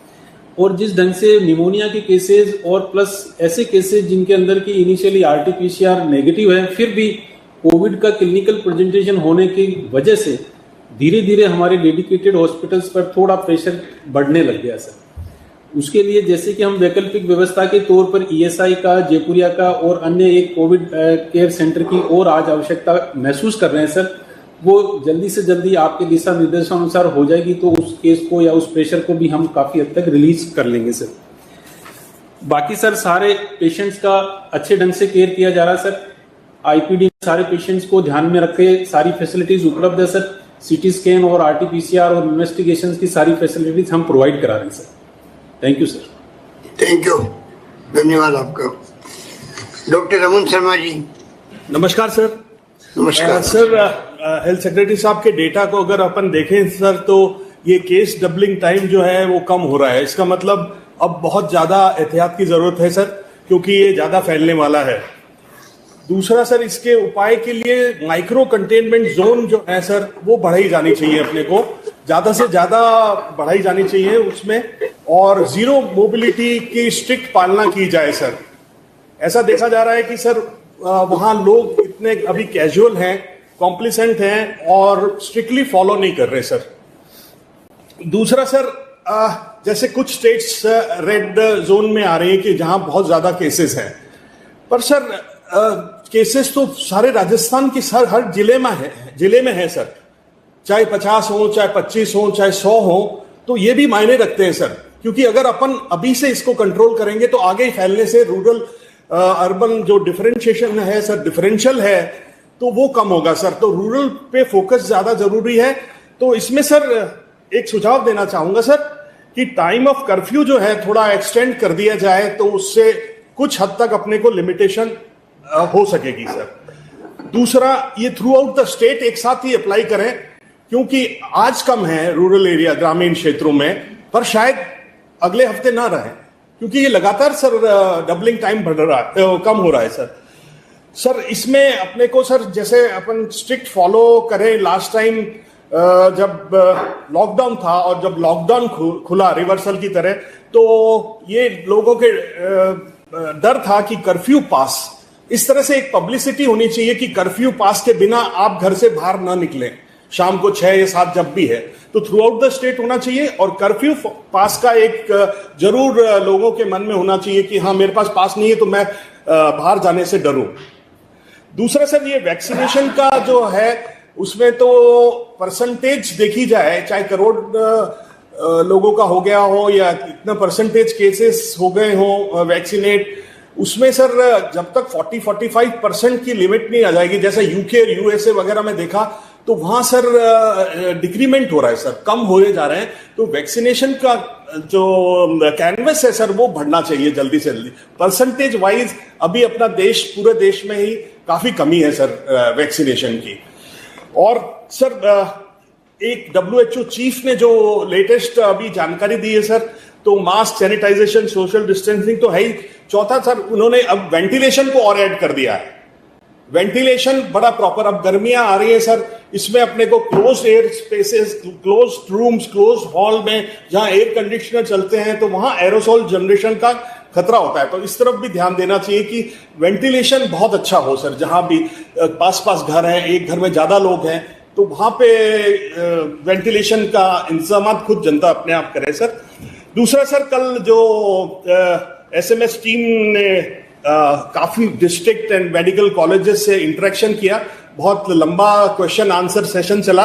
उसमें सर लोगों की चिंता थी कि रेमडेसिविर की उपलब्धता थोड़ी कम है, सप्लाई सर कम है, तो उनको जुडिशियस यूज के बारे में इसके बता दिया गया है, क्या इंडिकेशन है, कब यूज करना है। तो बहुत ही वो फ्रूटफुल इंटरेक्शन था सर। धन्यवाद सर। धन्यवाद आपका। डॉक्टर अभिषेक अग्रवाल जी। हाँ, नमस्कार सर। सर, जैसा कि अभी सेकेंड वेव में राजस्थान चल रहा है, इस समय जो नई बातें देखने में आई हैं वो है कि एक तो ग्रामीण क्षेत्रों में कई केसेस आ रहे हैं, दूसरा कि जो यंगस्टर्स हैं, जो यंगर पॉपुलेशन है, वो भी अफेक्ट हो रही है सर।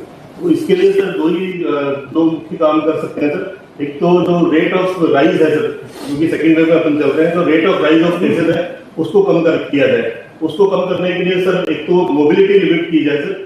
जैसे कि अब जैसे अंतर्राज्यीय हमने जो ट्रांसपोर्टर्स को कम किया है, लेकिन जो गांव से सिटीज में जो लोग आते हैं उसको भी थोड़ा चेक किया जाए, ताकि जो गांव के लोग जो बचे हुए हैं उनको अधिक ये नहीं फैले सर, और तो गांव का परसेंटेज बढ़ता जा रहा है। दूसरा जो यंगस्टर्स हैं उनके लिए सर ये है कि लॉकडाउन की अवधि थोड़ी बढ़ाई जा सकती है, जिससे कि अनावश्यक रूप से भीड़भाड़ नहीं करें। अभी देखा गया है कि जैसे जयपुर शहर में रात्रि के दौरान पुलिस की गश्त काफी अच्छी हो गई है, पुलिस पूछताछ भी कर रही है, लेकिन दिन के दौरान जहां भीड़ इकट्ठी हो रही है वहां पर इस तरह का अगर एक्शन लिया जाए और भीड़भाड़ इकट्ठी होने से बचाई जाए तो थोड़ा सा इसके ऊपर भी लगाम लग सकती है सर।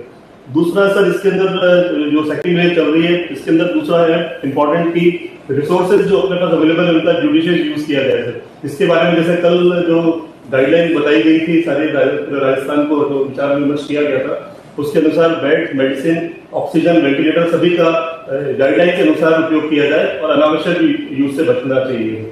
तो इसके लिए सभी प्राइवेट एवं सरकारी अस्पतालों को थोड़ा पाबंद किया जाए और ये निगरानी रखी जाए कि गाइडलाइन बेस्ड ट्रीटमेंट किया जा रहा है। धन्यवाद सर। धन्यवाद आपका।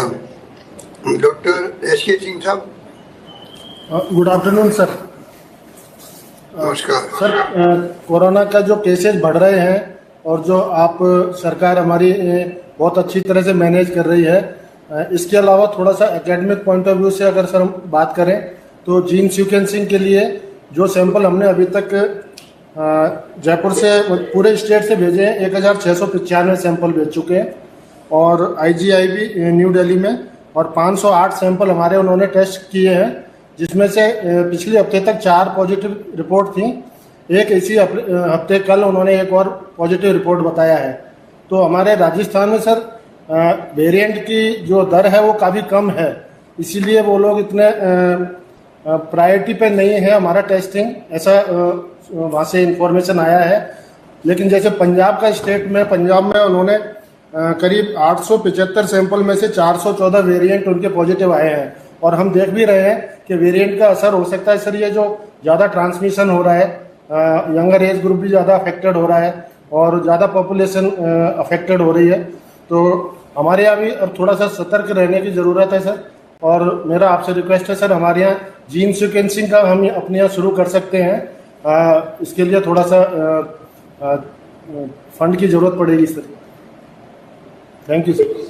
Thank you. वैभव गहलोत जी कुछ कहेंगे?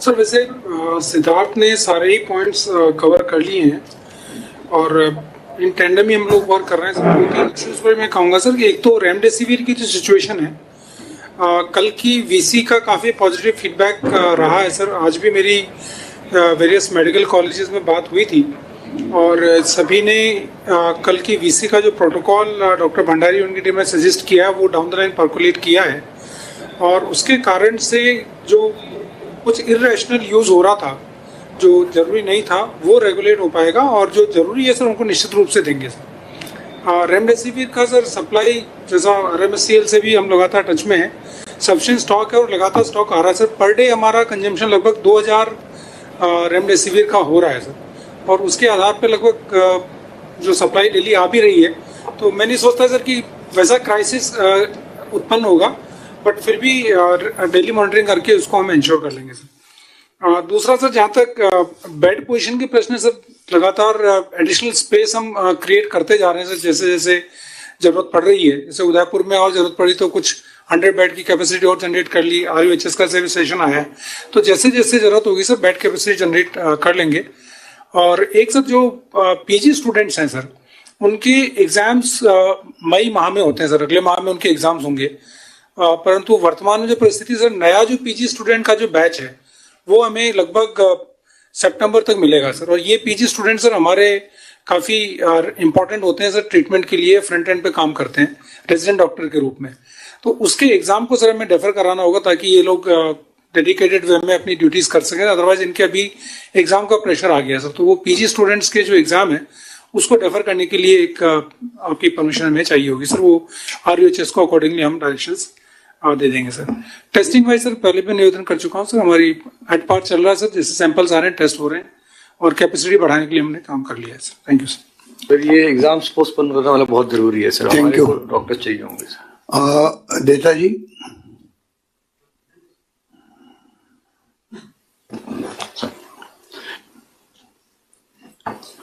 इसमें सर जो आपने डायरेक्शन दिए थे और कंटिन्यूस दिए जा रहे हैं, उसके मुताबिक हम लोग इसको और अपडेट कर रहे हैं सर। कई जगह हम लोगों ने ऑटो रिक्शाज भी वापस लगाए, ई-रिक्शाज वापस लगाए सर।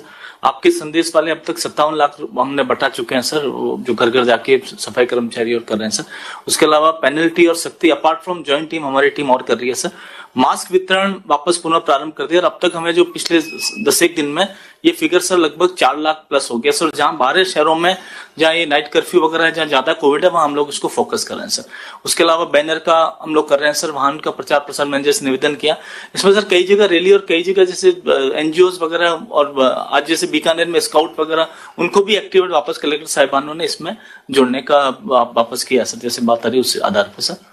नेक्स्ट, ये सर हमारा प्रोग्रेस है जो पर डे हम लोग मॉनिटर करते हैं सर, VC भी लेते हैं वीकली। नेक्स्ट सर, ये जुर्माने का जो अभी गति बढ़ी है sir, apart from joint team हमारी म्यूनसिपैलिटी अथॉरिटीज भी इसमें पेनल्टी और सारा जैसे मैं निवेदन किया, मैरिज हॉल्स और उनको पाबंद कर रहे हैं। कई जगह रेस्टोरेंट्स वगैरह वो भी सील और सीजर्स कर रहे हैं सर। नेक्स्ट, ये सर अलग जो मैं निवेदन किया सर अभी कलेक्टर साहब ने कल का आज सुबह का ही फोटो है सर उन्होंने किया। कई जगह जैसे इस तरह के रिक्शाज वगैरह हम लोग वापस चला रहे हैं सर, घर घर जाके। हर जगह नगर निगम को टारगेट दिए हैं कि एटलीस्ट आपके 50-50 एक नगर निगम में जरूर लगे, और जयपुर में हम लोग इसको 100 कर लेंगे एक आध दिन में सर। नेक्स्ट सर, ये जिम वगैरह भी जो है सर इसका देखिए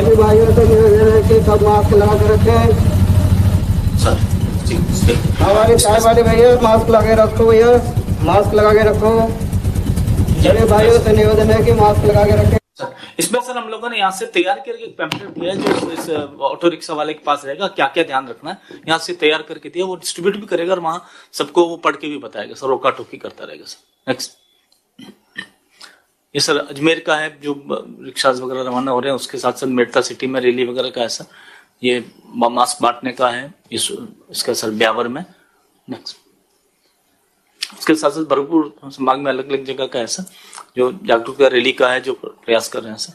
नेक्स्ट, ये जोधपुर संभाग का है सर। जोधपुर संभाग में एक संस्था है सर संबली ट्रस्ट, उन्होंने कुछ मास्क भी दिए हैं सर। कलेक्टर साहब से मेरे CEO से कल बात हुई थी, उन्होंने 10,000 मास्क देके लेडीज के ग्रुप बना के उनकी कॉलोनी में और भीड़ भाड़ वाले एरिया में बांट रहे हैं सर। नेक्स्ट सर, मास्क लगो भैया, बिना मास्क मत रहो, मास्क लगाइए आप लोग, मास्क लगो भैया आप भी।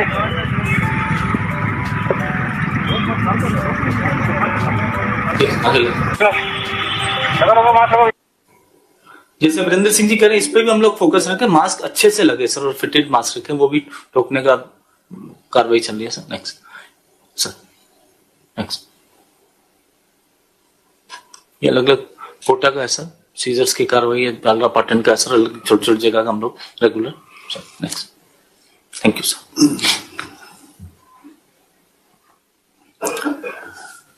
थोड़ा फीडबैक लेना चाहिए हम लोगों को डी साहब। थोड़ा ये जो कुछ भी अपन देख रहे हैं जिलों में, उसमें वास्तव में क्या स्थिति है ब्लॉक में, गाँव के काफी जो 30% के आसपास पिछले 7 दिन में देख रहा हूँ डेथ भी हो रही है और लोग आ भी रहे हैं। मेरे गांव में परसेप्शन है कि वहाँ कुछ नहीं है, कोरोना फैला नहीं है, फिर उसको देखना पड़ेगा। आप कुछ करिए। नमस्कार सर। नमस्कार। जहाँ तक सर शासन और प्रशासन का सवाल है सर, शासन और प्रशासन का प्रति एक काम अच्छे से काम कर रहा है सर। अब चूंकि इस मीटिंग में आमजन भी जुड़ा हुआ है सर, मैं निवेदन करना चाहूंगा कि पिछले 1 साल से शासन प्रशासन ने कोई कमी नहीं छोड़ी है एजुकेट करने की। तो जहां तक एक छोटा सा कोविड अप्रोप्रिएट बिहेवियर की बात की जा रही है पिछले पूरे 14-15 महीने से सर, तो ये एक छोटी सी बात समझ में आ जानी चाहिए। सभी सभ्य नागरिक हैं और उनको जो शासन प्रशासन जो कर रहा है उनका सहयोग करना चाहिए, आमजन को भी हमारा। जहां तक हमारा प्रशासन का सवाल है सर, चाहे वो ज्वाइंट एनफोर्समेंट टीम है, चाहे वो एंटी कोविड टीम है, चाहे कंटेनमेंट जोन है, सभी जगह अच्छे से काम कर रहे हैं सर। कल मैं भीलवाड़ा भी जाके आया सर, वहां भी अलग अलग जो भी कैटेगरी निर्धारित की गई है सर, यहाँ जो फैसले होते हैं अच्छे से ग्राउंड पर उनको इम्प्लीमेंट किया जा रहा है। जो अपनी साधनों की एक लिमिटेशन होती है वो जरूर है, दिखाई देती है, अदरवाइज किसी की भी नियत में कोई कमी नहीं है। हमारे जो भी अधिकारी कर्मचारी लगे हुए हैं बड़े अच्छे ढंग से काम कर रहे हैं।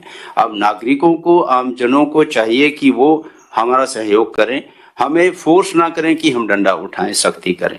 तो उनको ये देखना चाहिए जब 1 साल से पूरे चारों तरफ एक महामारी का आलम चल रहा है, इसमें उनको सचेत हो जाना चाहिए। जो भी शासन प्रशासन कर रहा है वो उनके भले के लिए कर रहा है, ना कि अपने लिए कर रहा है, उनको बचाने के लिए कर रहा है। जहां तक शासन प्रशासन का सवाल है उसके तो चाहे वो हेल्थ केयर वर्कर के रूप में हो, चाहे वो फ्रंटलाइन वर्कर के रूप में, वो 100% ऑलमोस्ट वैक्सीनेट हो चुके हैं। जो भी कार्रवाई की जा रही है उनके भले के लिए की जा रही है, उनको हमारा सहयोग करना चाहिए। और जहां तक ये डीकंजेशन जोन की बात है, जो भीड़ वाले इलाके हैं, वहां भी मैंने कल ग्राउंड पे देखा अच्छे से काम चल रहा है सर। जहाँ सब्जी मंडी है, चाहे दूसरी मार्केट है, सभी जगह टीमें गठित है और काम कर रही हैं। आपका जो लोकल सेल्फ गवर्नमेंट वाला है, जो प्रचार प्रसार वाला, वो भी कर रहे हैं सर। अब लोगों को भी थोड़ा देखना चाहिए, जो गंभीरता आनी चाहिए वो उनको अपने व्यवहार में लानी चाहिए सर। धन्यवाद सर। अभय कुमार बात अब बोलिए अभय कुमार जी हमारे। सर ब्रीफली, इन्फोर्समेंट का मेन उद्देश्य है सर कि अपने को चेन जो है उसको तोड़ना है सर, ब्रेक द चेन जिसे कहते हैं सर। इसके 2 प्राइमरी अपने उद्देश्य हैं और चूंकि सभी सुन रहे हैं सर, पहला एस्पेक्ट सर इन्फोर्समेंट का है आइसोलेशन।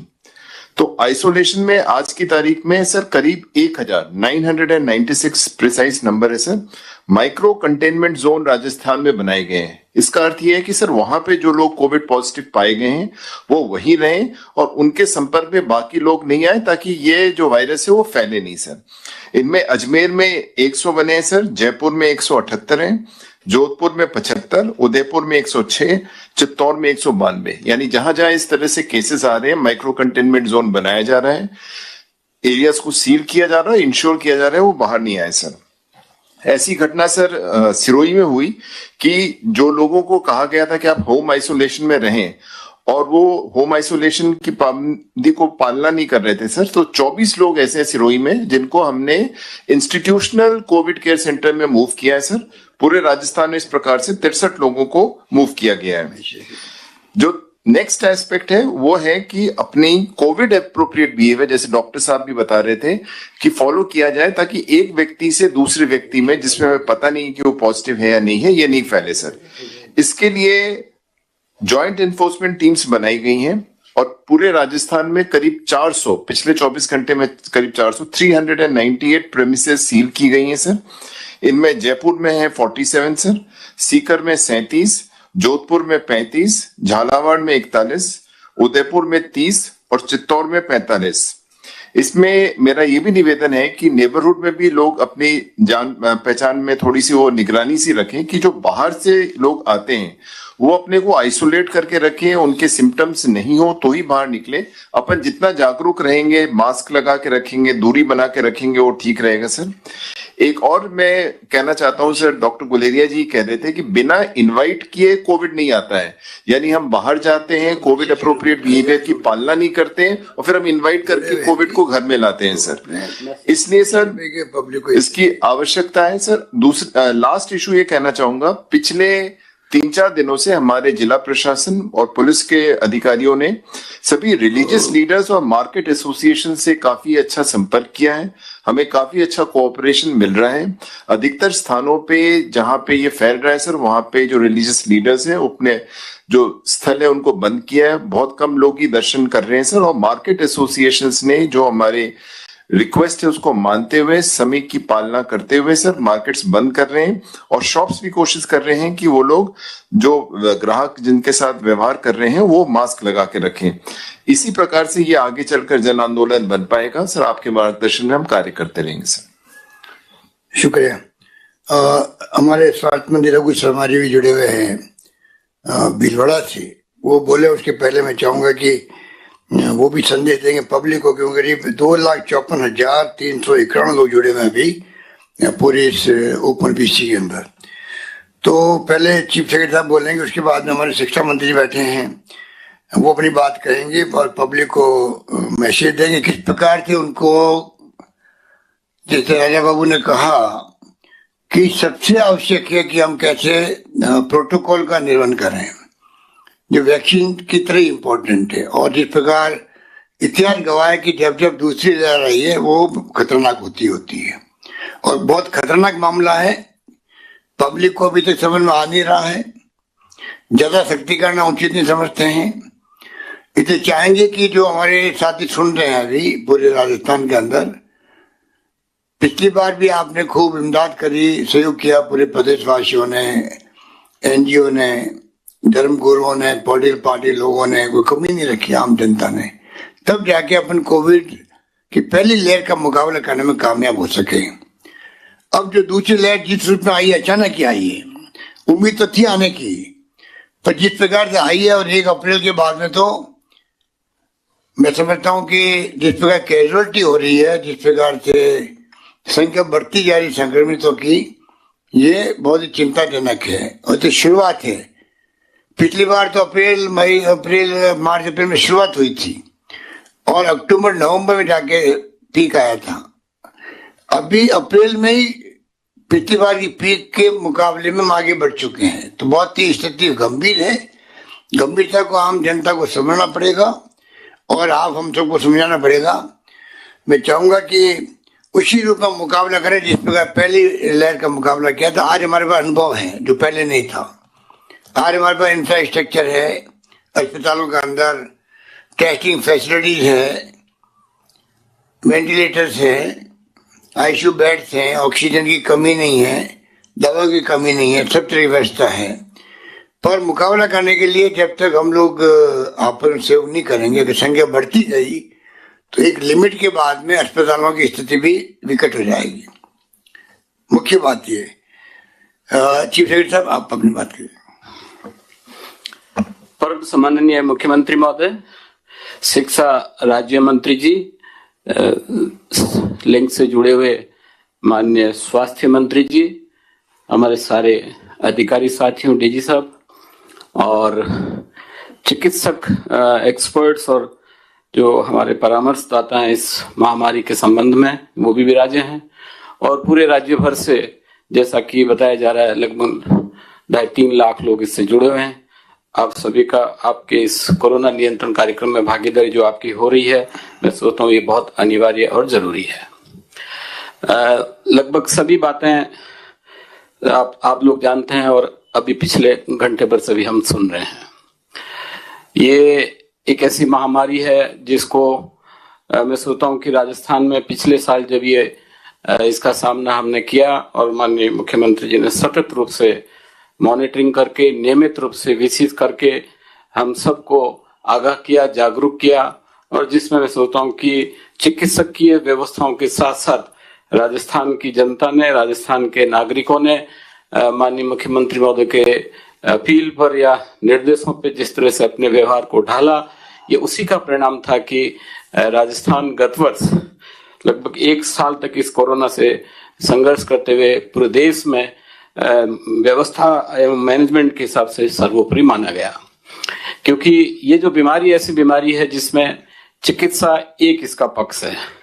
प्रारंभ में जब ये लॉकडाउन लगा और लॉकडाउन लगने के बाद में जब सारी गतिविधियां बंद हो गई और उसके बाद सरकार ने सारा अपना ध्यान चिकित्सक के इंफ्रास्ट्रक्चर डेवलपमेंट को बढ़ाने पे किया, चाहे हॉस्पिटल्स में वेंटिलेटर्स की बात हो, बेड की बात हो, इलाज की बात हो, ऑक्सीजन सिलेंडर्स की बात हो, और जो भी जिस तरह की व्यवस्थाएं करनी थी, मैन पावर की बात हो, डॉक्टर्स की बात हो, पैरामेडिकल स्टाफ की बात हो, उनको दी जाने वाली सुविधाओं की बात हो, वित्तीय स्वीकृतियों की बात हो, नए संशोधन अमेंडमेंट की बात हो, वो सारी मैं सोचता हूँ कि सरकार ने बिल्कुल समय समय पे जैसे जैसे बातें सामने आई उन सब का समाधान किया, और जिससे राज्य में एक ऐसा वातावरण बना, एक ऐसा इकोसिस्टम डेवलप हुआ कि जिसमें सरकार ही नहीं बल्कि आप लोग सभी या जनता भी उसके साथ जुड़ी, और ये उसी का परिणाम था कि राज्य उस स्थिति से उबर कर बड़ा अच्छे तरीके से आगे आया।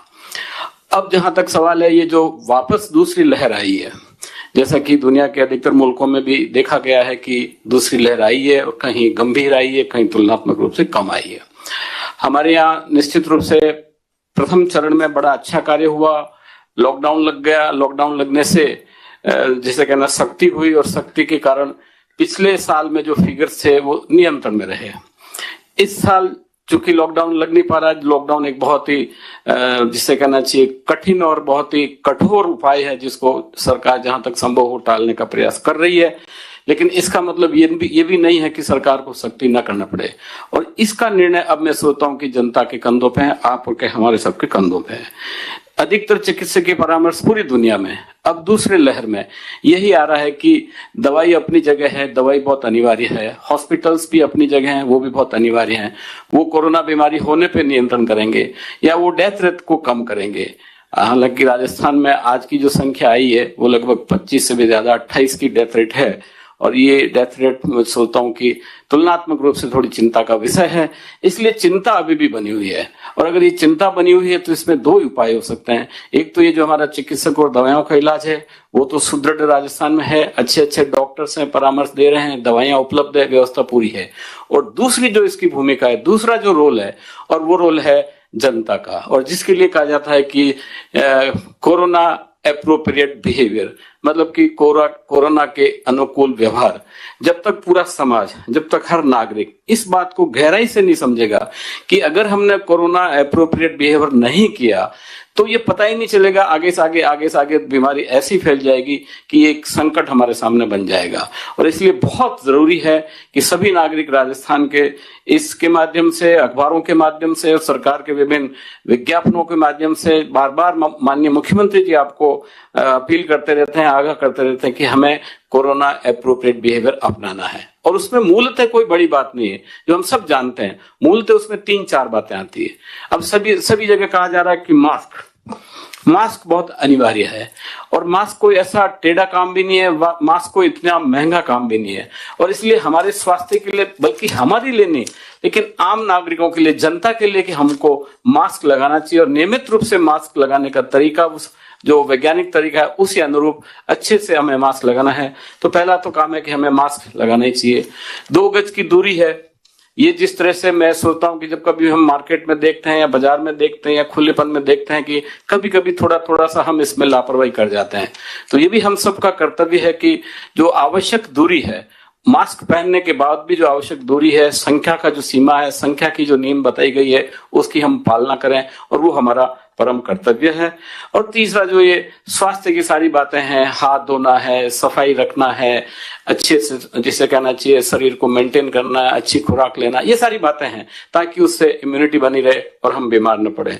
तो ये जो कोरोना के अनुकूल व्यवहार है जो हमको पिछले 1 साल से लगातार बताया गया है, और प्रारंभ में आप लोगों ने, हमने सबने इसकी अच्छी पालना करी थी, जिसी का परिणाम था कि राजस्थान अच्छे से उभर के आया है। लेकिन अब अगर इसमें हल्की सी भी, थोड़ी सी भी शिथिलता या जिसे कहना चाहिए कि उपेक्षा अगर हो रही है तो यह आप सबका कर्तव्य है। और मैं आप सभी को यही अपील करना चाहूंगा कि अब समय आ गया है कि हम इस बीमारी का इलाज CAB अर्थात अनुकूल व्यवहार के माध्यम से भी करें।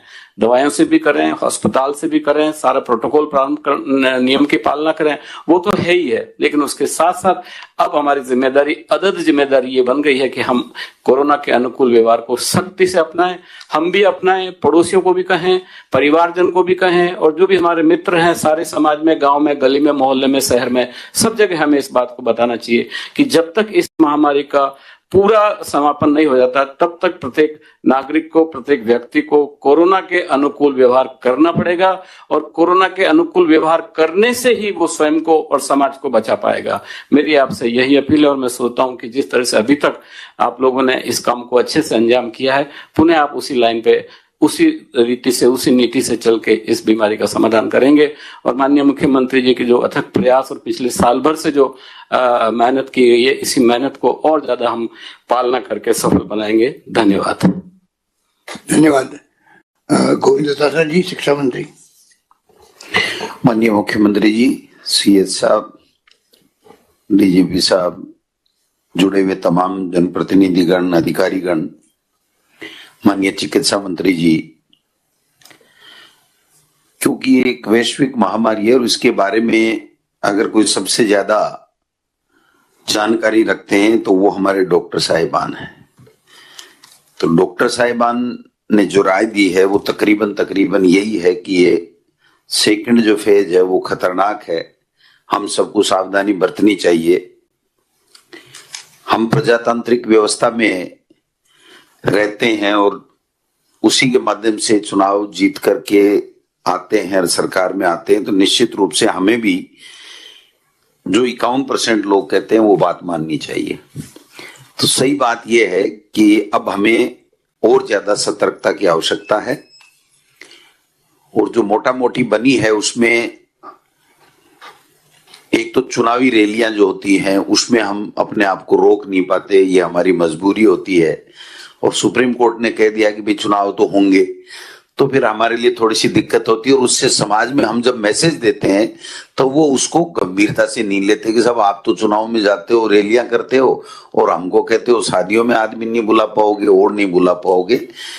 तो मेरा ये निवेदन है कि एक तो चुनाव आयोग को अभी 12 जिलों के अपने चुनाव हैं पंचायत राज के, तो वो कभी भी कर सकता है, तो उसके लिए भी हमारी तरफ से कोई न कोई सरकार की तरफ से निर्णय जाना चाहिए कि भाई ये डॉक्टर्स की राय है और इस तरीके से है, तो इन 12 जिलों में फिर रोक करके ही कोई चुनाव कार्यक्रम घोषित किए जाएं तो ठीक रहेगा। तो मैं समझता हूं एक तो हम अपने आप को उसमें बचा पाएंगे।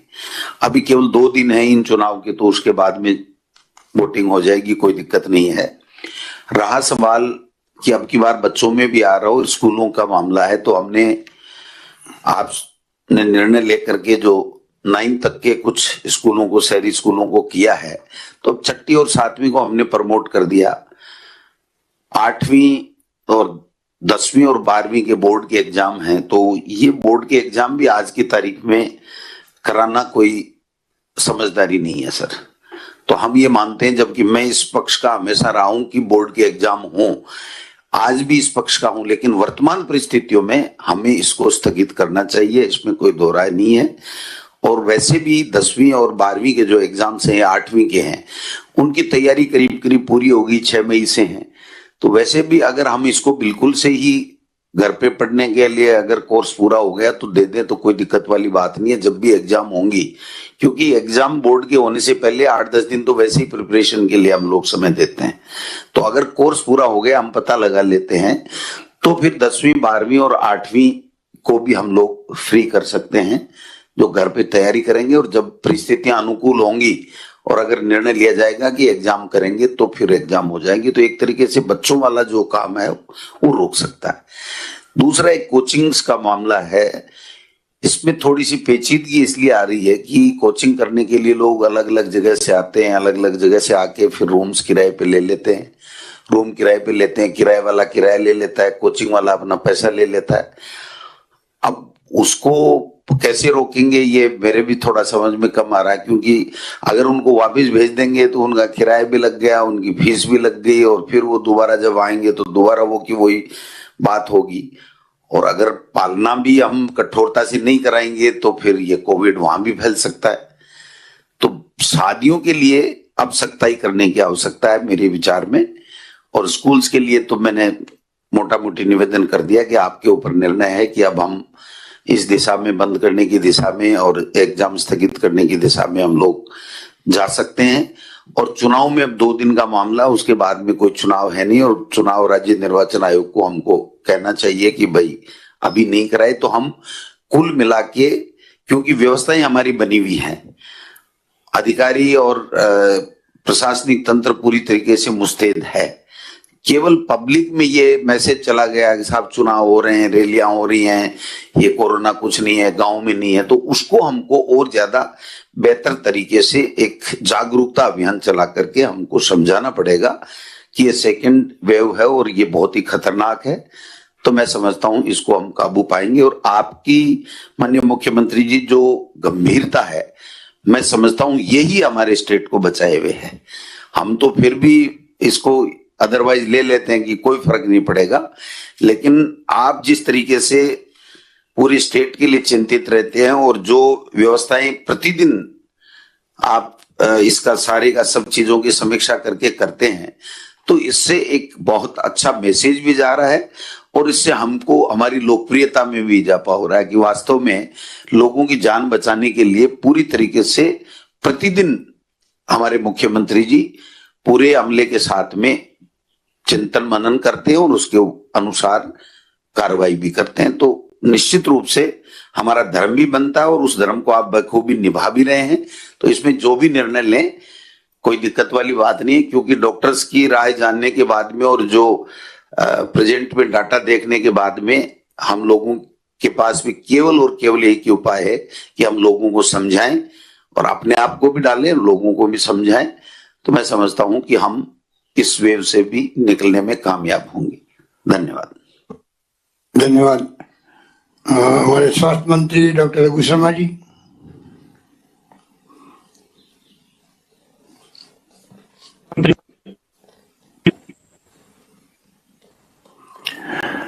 रघु शर्मा जी, आवाज नहीं आ रही है। हाँ सर, अब आ रही है सर। आइए। आदरणीय मुख्यमंत्री महोदय, हमारे प्रदेश कांग्रेस कमेटी के अध्यक्ष और शिक्षा मंत्री सम्माननीय गोविंद सिंह डोटासरा जी, सम्माननीय मुख्य सचिव महोदय, सम्माननीय डीजीपी साहब, सभी अधिकारीगण और इस वीसी से जुड़े हुए राज्य के लाखों लोग। पिछले मार्च में जब कोरोना हमारे प्रदेश में आया था, तब एक बहुत भय का वातावरण था। हमारे पास इंफ्रास्ट्रक्चर भी नहीं था और लोगों में इस बात का डर भी था। और जिस ढंग से हमारे पास 0 टेस्टिंग फैसिलिटी थी, इंफ्रास्ट्रक्चर के नाम पे कुछ नहीं था, जो हमारा रूटीन का इंफ्रास्ट्रक्चर था वही था। पिछले 1 साल से ज्यादा टाइम हो गया, जिस शिद्दत के साथ राज्य के लोगों को बचाने के लिए मुख्यमंत्री जी ने स्वयं ने और हमारी सरकार के जितने अधिकारी हैं और जो मेडिकल डिपार्टमेंट के डॉक्टर्स हैं, नर्सिंग स्टाफ हैं, हमारे पैरामेडिकल्स हैं, जिस कमिटमेंट के साथ, चाहे सफाई कर्मी है, यूडीएस डिपार्टमेंट के, पुलिस डिपार्टमेंट के लोग हैं, सब लोगों ने एक टीम भावना के रूप में कैसे राज्य की जनता को बचाया जाए, इस पे काम किया। पूरे राजस्थान की जनता जानती है और इसीलिए हमारा भीलवाड़ा मॉडल और इसीलिए हमारा रामगंज मॉडल पूरी दुनिया में पॉपुलर हुआ। अब सवाल ये है कि जब केसेस कम थे, जब मृत्यु कम हो रही थी, जब इंफ्रास्ट्रक्चर नहीं था, तो राज्य के लोगों में डर का वातावरण था। आज हमारे पास इंफ्रास्ट्रक्चर है, टेस्टिंग फैसिलिटी हमारी 70,000 है पर डे, 1 लाख बढ़ा देंगे उसको। आज ऑक्सीजन जनरेशन के प्लांट्स लगे हैं, लिक्विड ऑक्सीजन प्लांट लगे हैं। राजस्थान में किसी चीज की कमी नहीं है, लेकिन महामारी तो महामारी है। और जैसा 200 से ज्यादा वीडियो कॉन्फ्रेंसेस मुख्यमंत्री जी ने किए, देश के नामी ग्रामी जो चिकित्सक हैं उनसे ओपन लिंक के माध्यम से पूरे राजस्थान की जनता को इंटरेक्ट कराया कि डॉक्टर्स क्या कहते हैं। आज हालात ये है कि ये जो सेकेंड वेव आई है, इस सेकेंड वेव में एक व्यक्ति 1 सप्ताह में, एक व्यक्ति जो संक्रमित है वो 1 सप्ताह में 125 लोगों को संक्रमित कर सकता है। आप मृत्यु दर भी देख लीजिए, हमारा पिछला आंकड़ा और अभी का आंकड़ा पॉजिटिव केसेस का और मृत्यु का, आपने प्रेजेंटेशन जो हमारा दिखाया उसमें सारी चीजों का तुलनात्मक स्टेटस आज आम जनता के सामने रखा गया है। सवाल यह है कि आज जनता के बीच में भय बिल्कुल खत्म हो गया है और ये महामारी है। डॉक्टर्स की भी ओपिनियन ये है और जनरल आदमी समझदार भी ये बात करता है कि महामारी का मुकाबला अस्पताल में नहीं होता है, महामारी का मुकाबला जनता के बीच में होता है। क्योंकि सरकार जो भी प्रयास कर रही है वो आम आदमी की जिंदगी बचाने के लिए कर रही है। अब जब तक आम जनता का सहयोग नहीं मिलेगा कैसे हम लोगों को बचा पाएंगे। हालांकि सरकार अपने जिम्मेदारी का निर्वहन करने के लिए कृत संकल्प है, हमारे मुख्यमंत्री जी के नेतृत्व में। इस बात का भरोसा राज्य की जनता को भी है और जो स्टेप्स उठाने हैं सरकार के स्तर पर वो एक एक स्टेप हर रोज उठाए भी जा रहे हैं। लेकिन मैं देख रहा हूं पब्लिक में जिस तरह की लापरवाही दिख रही है, कोई भय नहीं है, कोई डर नहीं है और ये जो वायरस है ये खतरनाक तरीके का है। तो मास्क लगाने से, जैसा डॉक्टर्स बताते हैं, वैक्सीन से ज्यादा मास्क असर करता है। हमारे प्रदेश में कोरोना का प्रबंधन इतना शानदार रहा, प्रधानमंत्री जी ने तारीफ की। टोसिलिजुमैब, रेमडेसिविर, ये इतने महंगे इंजेक्शन 40-40 हजार के अमीर आदमी लगा सकता है, लेकिन गरीब आदमी को भी जो संक्रमित हो जाता है उसको बचाने के लिए मुख्यमंत्री जी ने ये प्रबंध किए कि ये महंगे इंजेक्शन भी उनको निःशुल्क लगाए जाने चाहिए। प्लाज्मा थेरेपी हमारे यहाँ शुरू की गई। राजस्थान के ट्रीटमेंट प्रोटोकॉल को सब जगह सराहा गया और अभी भी आपने देखा हमारे डॉक्टर्स ने किस ढंग से हमारे संसाधनों का बेहतर तरीके से उपयोग हो आम व्यक्ति की जिंदगी बचाने के लिए, वो आपने अपने सामने देखा है। मैं आज तमाम जनप्रतिनिधियों से, चाहे एमपी हैं, एमएलए हैं, प्रधान हैं, प्रमुख हैं, नगर पालिका के चेयरमैन हैं, ग्राम पंचायत के सरपंच हैं, म्यूनिसिपैलिटी के वार्ड मेंबर्स हैं, ग्राम पंचायत के वार्ड मेंबर्स हैं, सभी लोगों से करबद्ध प्रार्थना करता हूं कि हम लोगों को अपनी जिम्मेदारी का एहसास होना चाहिए। हम पुलिस हम पे फोर्स करे, एनफोर्स करे। लोग ये कहें साहब पुलिस वाले हमारे पर डंडे बरसा रहे हैं, प्रशासन हम पे जाप्ती कर रहा है, वो स्थिति नहीं आनी चाहिए। क्योंकि मैंने कहा ये आपका जीवन बचाने के प्रयास हैं। अगर आम आदमी सुरक्षित रहेगा तभी तो प्रदेश सुरक्षित रहेगा। और मुख्यमंत्री जी ने स्लोगन ये दिया, राजस्थान सतर्क है। अब राजस्थान सतर्क है जब तक प्रदेश की जनता 7 करोड़, 7.5 करोड़, 8 करोड़ जितनी भी है वो सतर्क नहीं होगी, हम कैसे मुकाबला करेंगे। आज हमारी डेली रूटीन की जो लाइफस्टाइल है उसमें हमको खुद को परिवर्तन करना पड़ेगा। आज जिलों से बाहर जाते हैं हम लोग, उन जिलों में चले जाते हैं ज्यादा संक्रमण है। अभी जैसा कहा गया कि हम अपने गांव से मुख्यालय तक ही क्यों जाए, कुछ दिनों रुक जाए। ये जो संक्रमण है बढ़ते हुए पॉजिटिव केसेस का, ये अगर चेन टूट जाएगी, नॉर्मल सी आ जाएगी, तब चले जाए। बिना जरूरी काम हम घर से बाहर निकले भी क्यों।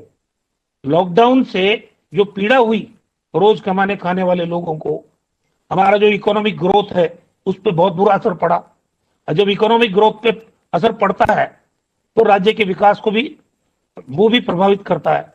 हालांकि मुख्यमंत्री जी ने इतना शानदार बजट दिया है, इन सब के बावजूद ये राज्य का विकास नहीं रुकने दिया और राज्य के लोगों को भूखा भी नहीं सोने दिया और राज्य के लोगों को बेस्ट से बेस्ट ट्रीटमेंट प्रोटोकॉल दिया है। लेकिन ये कब तक हम हमारी जिम्मेदारी को समझे। अभी जैसे पहला दौर आया था, पहले दौर में, शुरुआती दौर में ILI सिम्टम जिसको बोलते हैं, लक्षण, खांसी, जुकाम, बुखार, ये नजर आता था तो हम उनके टेस्ट कराते थे और टेस्ट कराते थे तो जो पॉजिटिव आ जाता था उसको हम उसका कोविड का ट्रीटमेंट शुरू करते थे। फिर उसके बाद एक दौर और आया पिछले ही दौर में, जब एसिम्टोमेटिक केस आ रहे थे जिनमें लक्षण ही नजर नहीं आ रहे थे, वो भी पॉजिटिव हो रहे थे, उनके लिए RT-PCR टेस्ट। राजस्थान वो राज्य है पूरे कंट्री में, प्रधानमंत्री जी ने अभी कहा कि हर राज्य को 70% आवश्यक रूप से RT-PCR टेस्ट करने चाहिए। राजस्थान में तो मुख्यमंत्री जी ने पहले से ही 100% RT-PCR टेस्ट जो कि सबसे ज्यादा विश्वसनीय टेस्ट है, वही टेस्ट की व्यवस्था दी यहाँ पे। तो अब जब नया ये स्ट्रेन आया है, अब आरटीपीसीआर टेस्ट में भी आपका पता ही नहीं चल रहा, नेगेटिव आ रहे हो आप। 4 निमोनिया हो गया, उसके बाद सीटी स्कैन जब कराते हो तब कंफर्म होता है कि आपके कोरोना आप पॉजिटिव हो। तब तक 8-10 दिन निकल जाते हैं, मामला लंग्स तक पहुंच जाता है, और लंग्स के तक पहुंच जाता है तो फिर आदमी को बचाना मुश्किल होता है। ये स्थितियां सबको समझनी पड़ेगी। और जिस तरह से उदयपुर की खबरें आई, वहां 3 आदमियों के टेस्ट हम कर रहे, हर तीसरा आदमी पॉजिटिव आ रहा। खतरा गंभीर है, हमको समझना पड़ेगा। सरकार अपनी जगह प्रयास करने में मुख्यमंत्री जी के नेतृत्व में कोई कमी नहीं रखेगी। अगर हमें डेडिकेटेड कोविड हॉस्पिटल बढ़ाने पड़ेंगे, हम बढ़ाएंगे। अगर हमें कोविड केयर सेंटर्स डेवलप करने पड़ेंगे, हम करेंगे। डे केयर सेंटर्स बनाने पड़ेंगे, हम करेंगे। पोस्ट कोविड केयर सेंटर्स बनाने पड़ेंगे, हम करेंगे। ऑक्सीजन जनरेशन के जो प्लांट है या लिक्विड ऑक्सीजन के प्लांट है, जो काम पाइपलाइन में है उसको पूरा करेंगे। टेस्टिंग फैसिलिटी 1 लाख तक बढ़ा देंगे, बेड्स की संख्या बढ़ जाएगी, हॉस्पिटल्स की संख्या बढ़ जाएगी। लेकिन जब तक हम जो सामान्य व्यवहार है कोरोना से लड़ने का, जिसको कोविड एप्रोप्रिएट बिहेवियर कहते हैं, मास्क लगाना, बार बार हाथ धोना, 2 गज की दूरी बनाना, अनावश्यक रूप से भीड़ में नहीं जाना, अब हम लोग कॉम्प्रोमाइज भी नहीं करेंगे और खतरा भी आप सोचो कि हमारे नहीं आए, दोनों चीज नहीं हो सकती। इसलिए हम लोगों को सेल्फ डिसिप्लिन होना पड़ेगा। जनप्रतिनिधियों की ज्यादा जिम्मेदारी है। हम लोग धार्मिक स्थलों पे भी, ये राजनीतिक दलों की जो मीटिंग्स होती है इनमें भी, और सब्जी मंडी हो, अटवाड़ा हो, सब जगह मैं तो ये समझता हूं कि कब जब देश पे विपत्ति आती है या कोई विपत्ति का समय आता है, तब हम लोग किस तरह से एक वॉलेंटियर के रूप में काम करते हैं, वही टाइम आ गया है। एक बार ये चैन टूटनी चाहिए, ये हमारा संकल्प होना चाहिए। और ये संकल्पित अगर हम हो गए सब लोग, विशेष रूप से जनप्रतिनिधि, कि हम मास्क की अनिवार्यता खुद लागू करेंगे, पुलिस तो करेगी ही करेगी, प्रशासन तो करेगा ही करेगा, लेकिन अगर हम आगे आ गए और हम ही समझाइश करेंगे, तो मैं समझता हूं कि राजस्थान में जो हमारा शानदार मैनेजमेंट रहा कोविड का, पहले अभी वैक्सीनेशन का दौर चला, 1 करोड़ लोगों को वैक्सीनेट किया है राजस्थान में, जैसा प्रेजेंटेशन में बताया। आगे भी प्रशासन की, हमारी विभाग की 7 लाख लोगों को वैक्सीन लगाने की तैयारी है। भारत सरकार जितनी वैक्सीन देगी हम लगाने के लिए तैयार हैं। कि जिस ढंग से तैयारी की गई राजस्थान में वैक्सीनेशन की, 7 स्टोरेज सेंटर, 3 स्टोरेज सेंटर राजधानी में बनाए हमने, 7 स्टोरेज सेंटर हमने बनाए संभागीय मुख्यालयों पर, 34 मेडिकली जिले हमारे, वहां पे हमने स्टोरेज बनाए। और राजस्थान में कोल्ड चेन पॉइंट बनाई 2444। एक वैन हर जिला मुख्यालय पे वैक्सीन को ले जाने और लाने के लिए वो हर जिला मुख्यालय पे खड़ी की। सारे जितने भी साइट्स हैं जहां वैक्सीन की जाती है वो तैयार किए गए पूरे राजस्थान में। इसीलिए कह रहे हैं हम 7 लाख वैक्सीन पर डे हम देने की स्थिति में है आज, लेकिन वैक्सीन की अवेलेबिलिटी की भी दिक्कत है। सारी परिस्थितियों में मैं यही निवेदन आपको करना चाहता हूं कि आप जागरूक रहें, सतर्क रहें, सेल्फ डिसिप्लिन रहें और मास्क लगाएं, हाथ धोएं, 2 गज की दूरी बनाएं, कोविड के एप्रोप्रिएट बिहेवियर को अपनाएं। हम लोग सरकार की तरफ से आपको यही आश्वस्त करना चाहते हैं कि कोई कमी मुख्यमंत्री जी के नेतृत्व में ट्रीटमेंट के हिसाब से नहीं छोड़ेंगे। आपकी सावधानी के बावजूद भी अगर कोई कोविड पॉजिटिव हो जाता है तो उसके ट्रीटमेंट के लिए सरकार तैयार है, लेकिन सावधानी नहीं, असावधानी की वजह से लगातार बीमारी बढ़ती रहे तो फिर ये बहुत चिंता की बात हो जाती है। और वैसे भी मैंने पहले कहा, महामारी का मुकाबला सड़क पे होता है, सड़क पे जन जागरण से होता है, जन आंदोलन से होता है। इसलिए मेरा आपको हाथ जोड़ के निवेदन है, पूरे प्रदेश की जनता को आप जागरूक करने में, जो लोग जुड़े हुए हैं इस वीसी से, उन सब लोगों को अपनी अपनी जिम्मेदारी का निर्वहन करना चाहिए और हम जीतेंगे, कोरोना हारेगा। और मुख्यमंत्री जी के नेतृत्व में राज्य की जनता को हम इस महामारी से सुरक्षित रख पाएंगे, ये हमारी सरकार का संकल्प है। धन्यवाद। बहुत बहुत धन्यवाद आपका। बात नहीं है डॉक्टर साहब, कहना आपको? आई थिंक सर सभी लोगों ने बहुत ही अच्छे रूप से सबको मोटिवेट किया सर। आई थिंक सभी के भागीदारी और पार्टिसिपेशन से हम लोग काफी कुछ इसको कंट्रोल कर पाएंगे। और जहाँ तक मेडिकल फ्रेटर्निटी की प्रिपेयर्डनेस है सर, वो आपके मार्गदर्शन में बहुत ही फुल प्रूफ है और हम इसको इस तरह मेंटेन करेंगे कि किसी तरह की हमें कोई आगे चिंता नहीं हो। और जैसा कि सबने बताया, पब्लिक एट लार्ज की भागीदारी से हमें बहुत मदद मिलेगी। और मैं ये आश्वासन देना चाहता हूं सर कि हमारे पास पर्याप्त मात्रा में सारा oxygenation, support system, ventilator, adequate beds, दवाइयां पूर्ण रूप से आप लोगों ने उपलब्ध करा रखी है। अतः पब्लिक एट लार्ज को मैं ये रीएश्योर करना चाहूंगा कि किसी भी तरह का कोई पैनिक की आवश्यकता नहीं है। एज पर प्रोटोकॉल सर हम पूरे रूप से प्रिपेयर्ड हैं और मैं सोचता हूं हम best possible medical support available करा पाएंगे अगर केसेस बढ़ते हैं। बट हमारी कामना ये है कि बढ़ने की नौबत नहीं आए। Thank you sir. Doctor Virendra Singh ji. Sir एक ही बात कहना चाहूंगा कि 2 लेवल हैं। एक है बीमार होने के बाद, उसमें जो अपने राजस्थान के अंदर कम से कम बहुत सुदृढ़ है इलाज और उसकी व्यवस्था। लेकिन दूसरी जो बहुत ज्यादा महत्वपूर्ण स्टेप है वह है कि बीमार होने ही नहीं दे। एक मुख्य बात यही है कि कभी भी कोरोना जाके बीमार नहीं करता।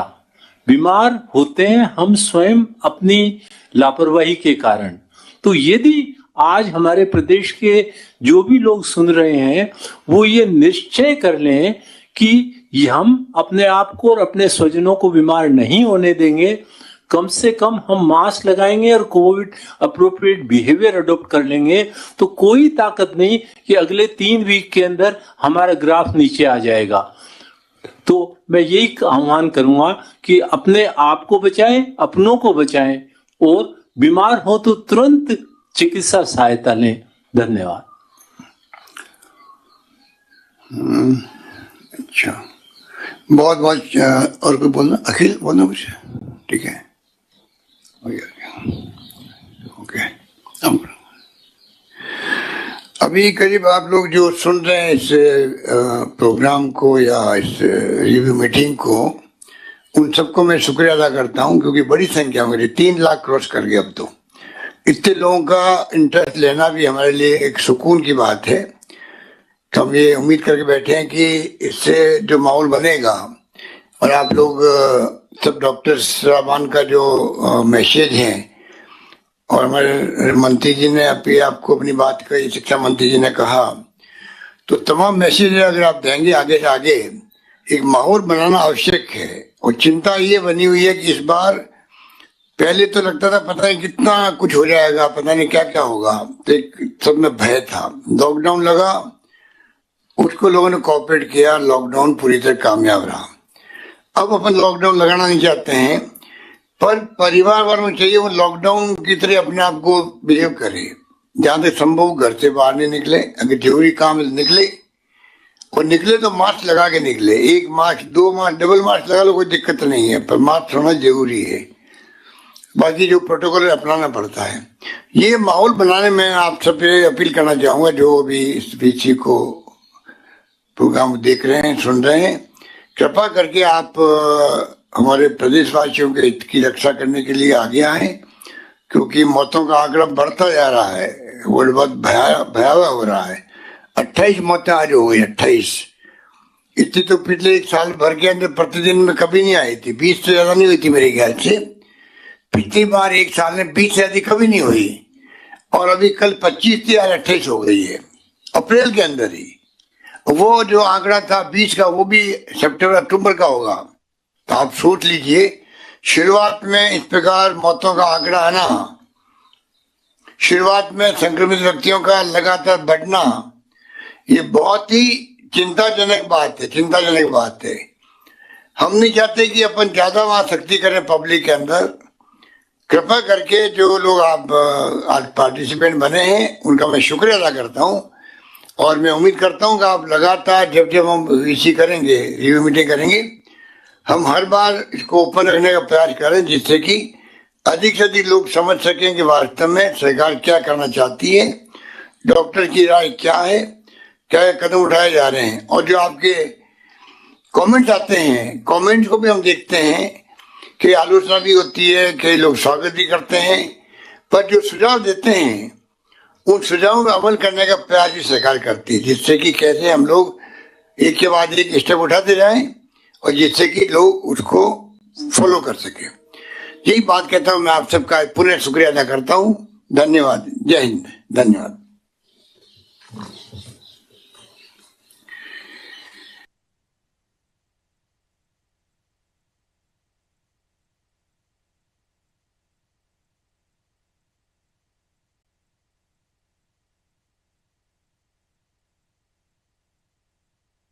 Your meeting has ended.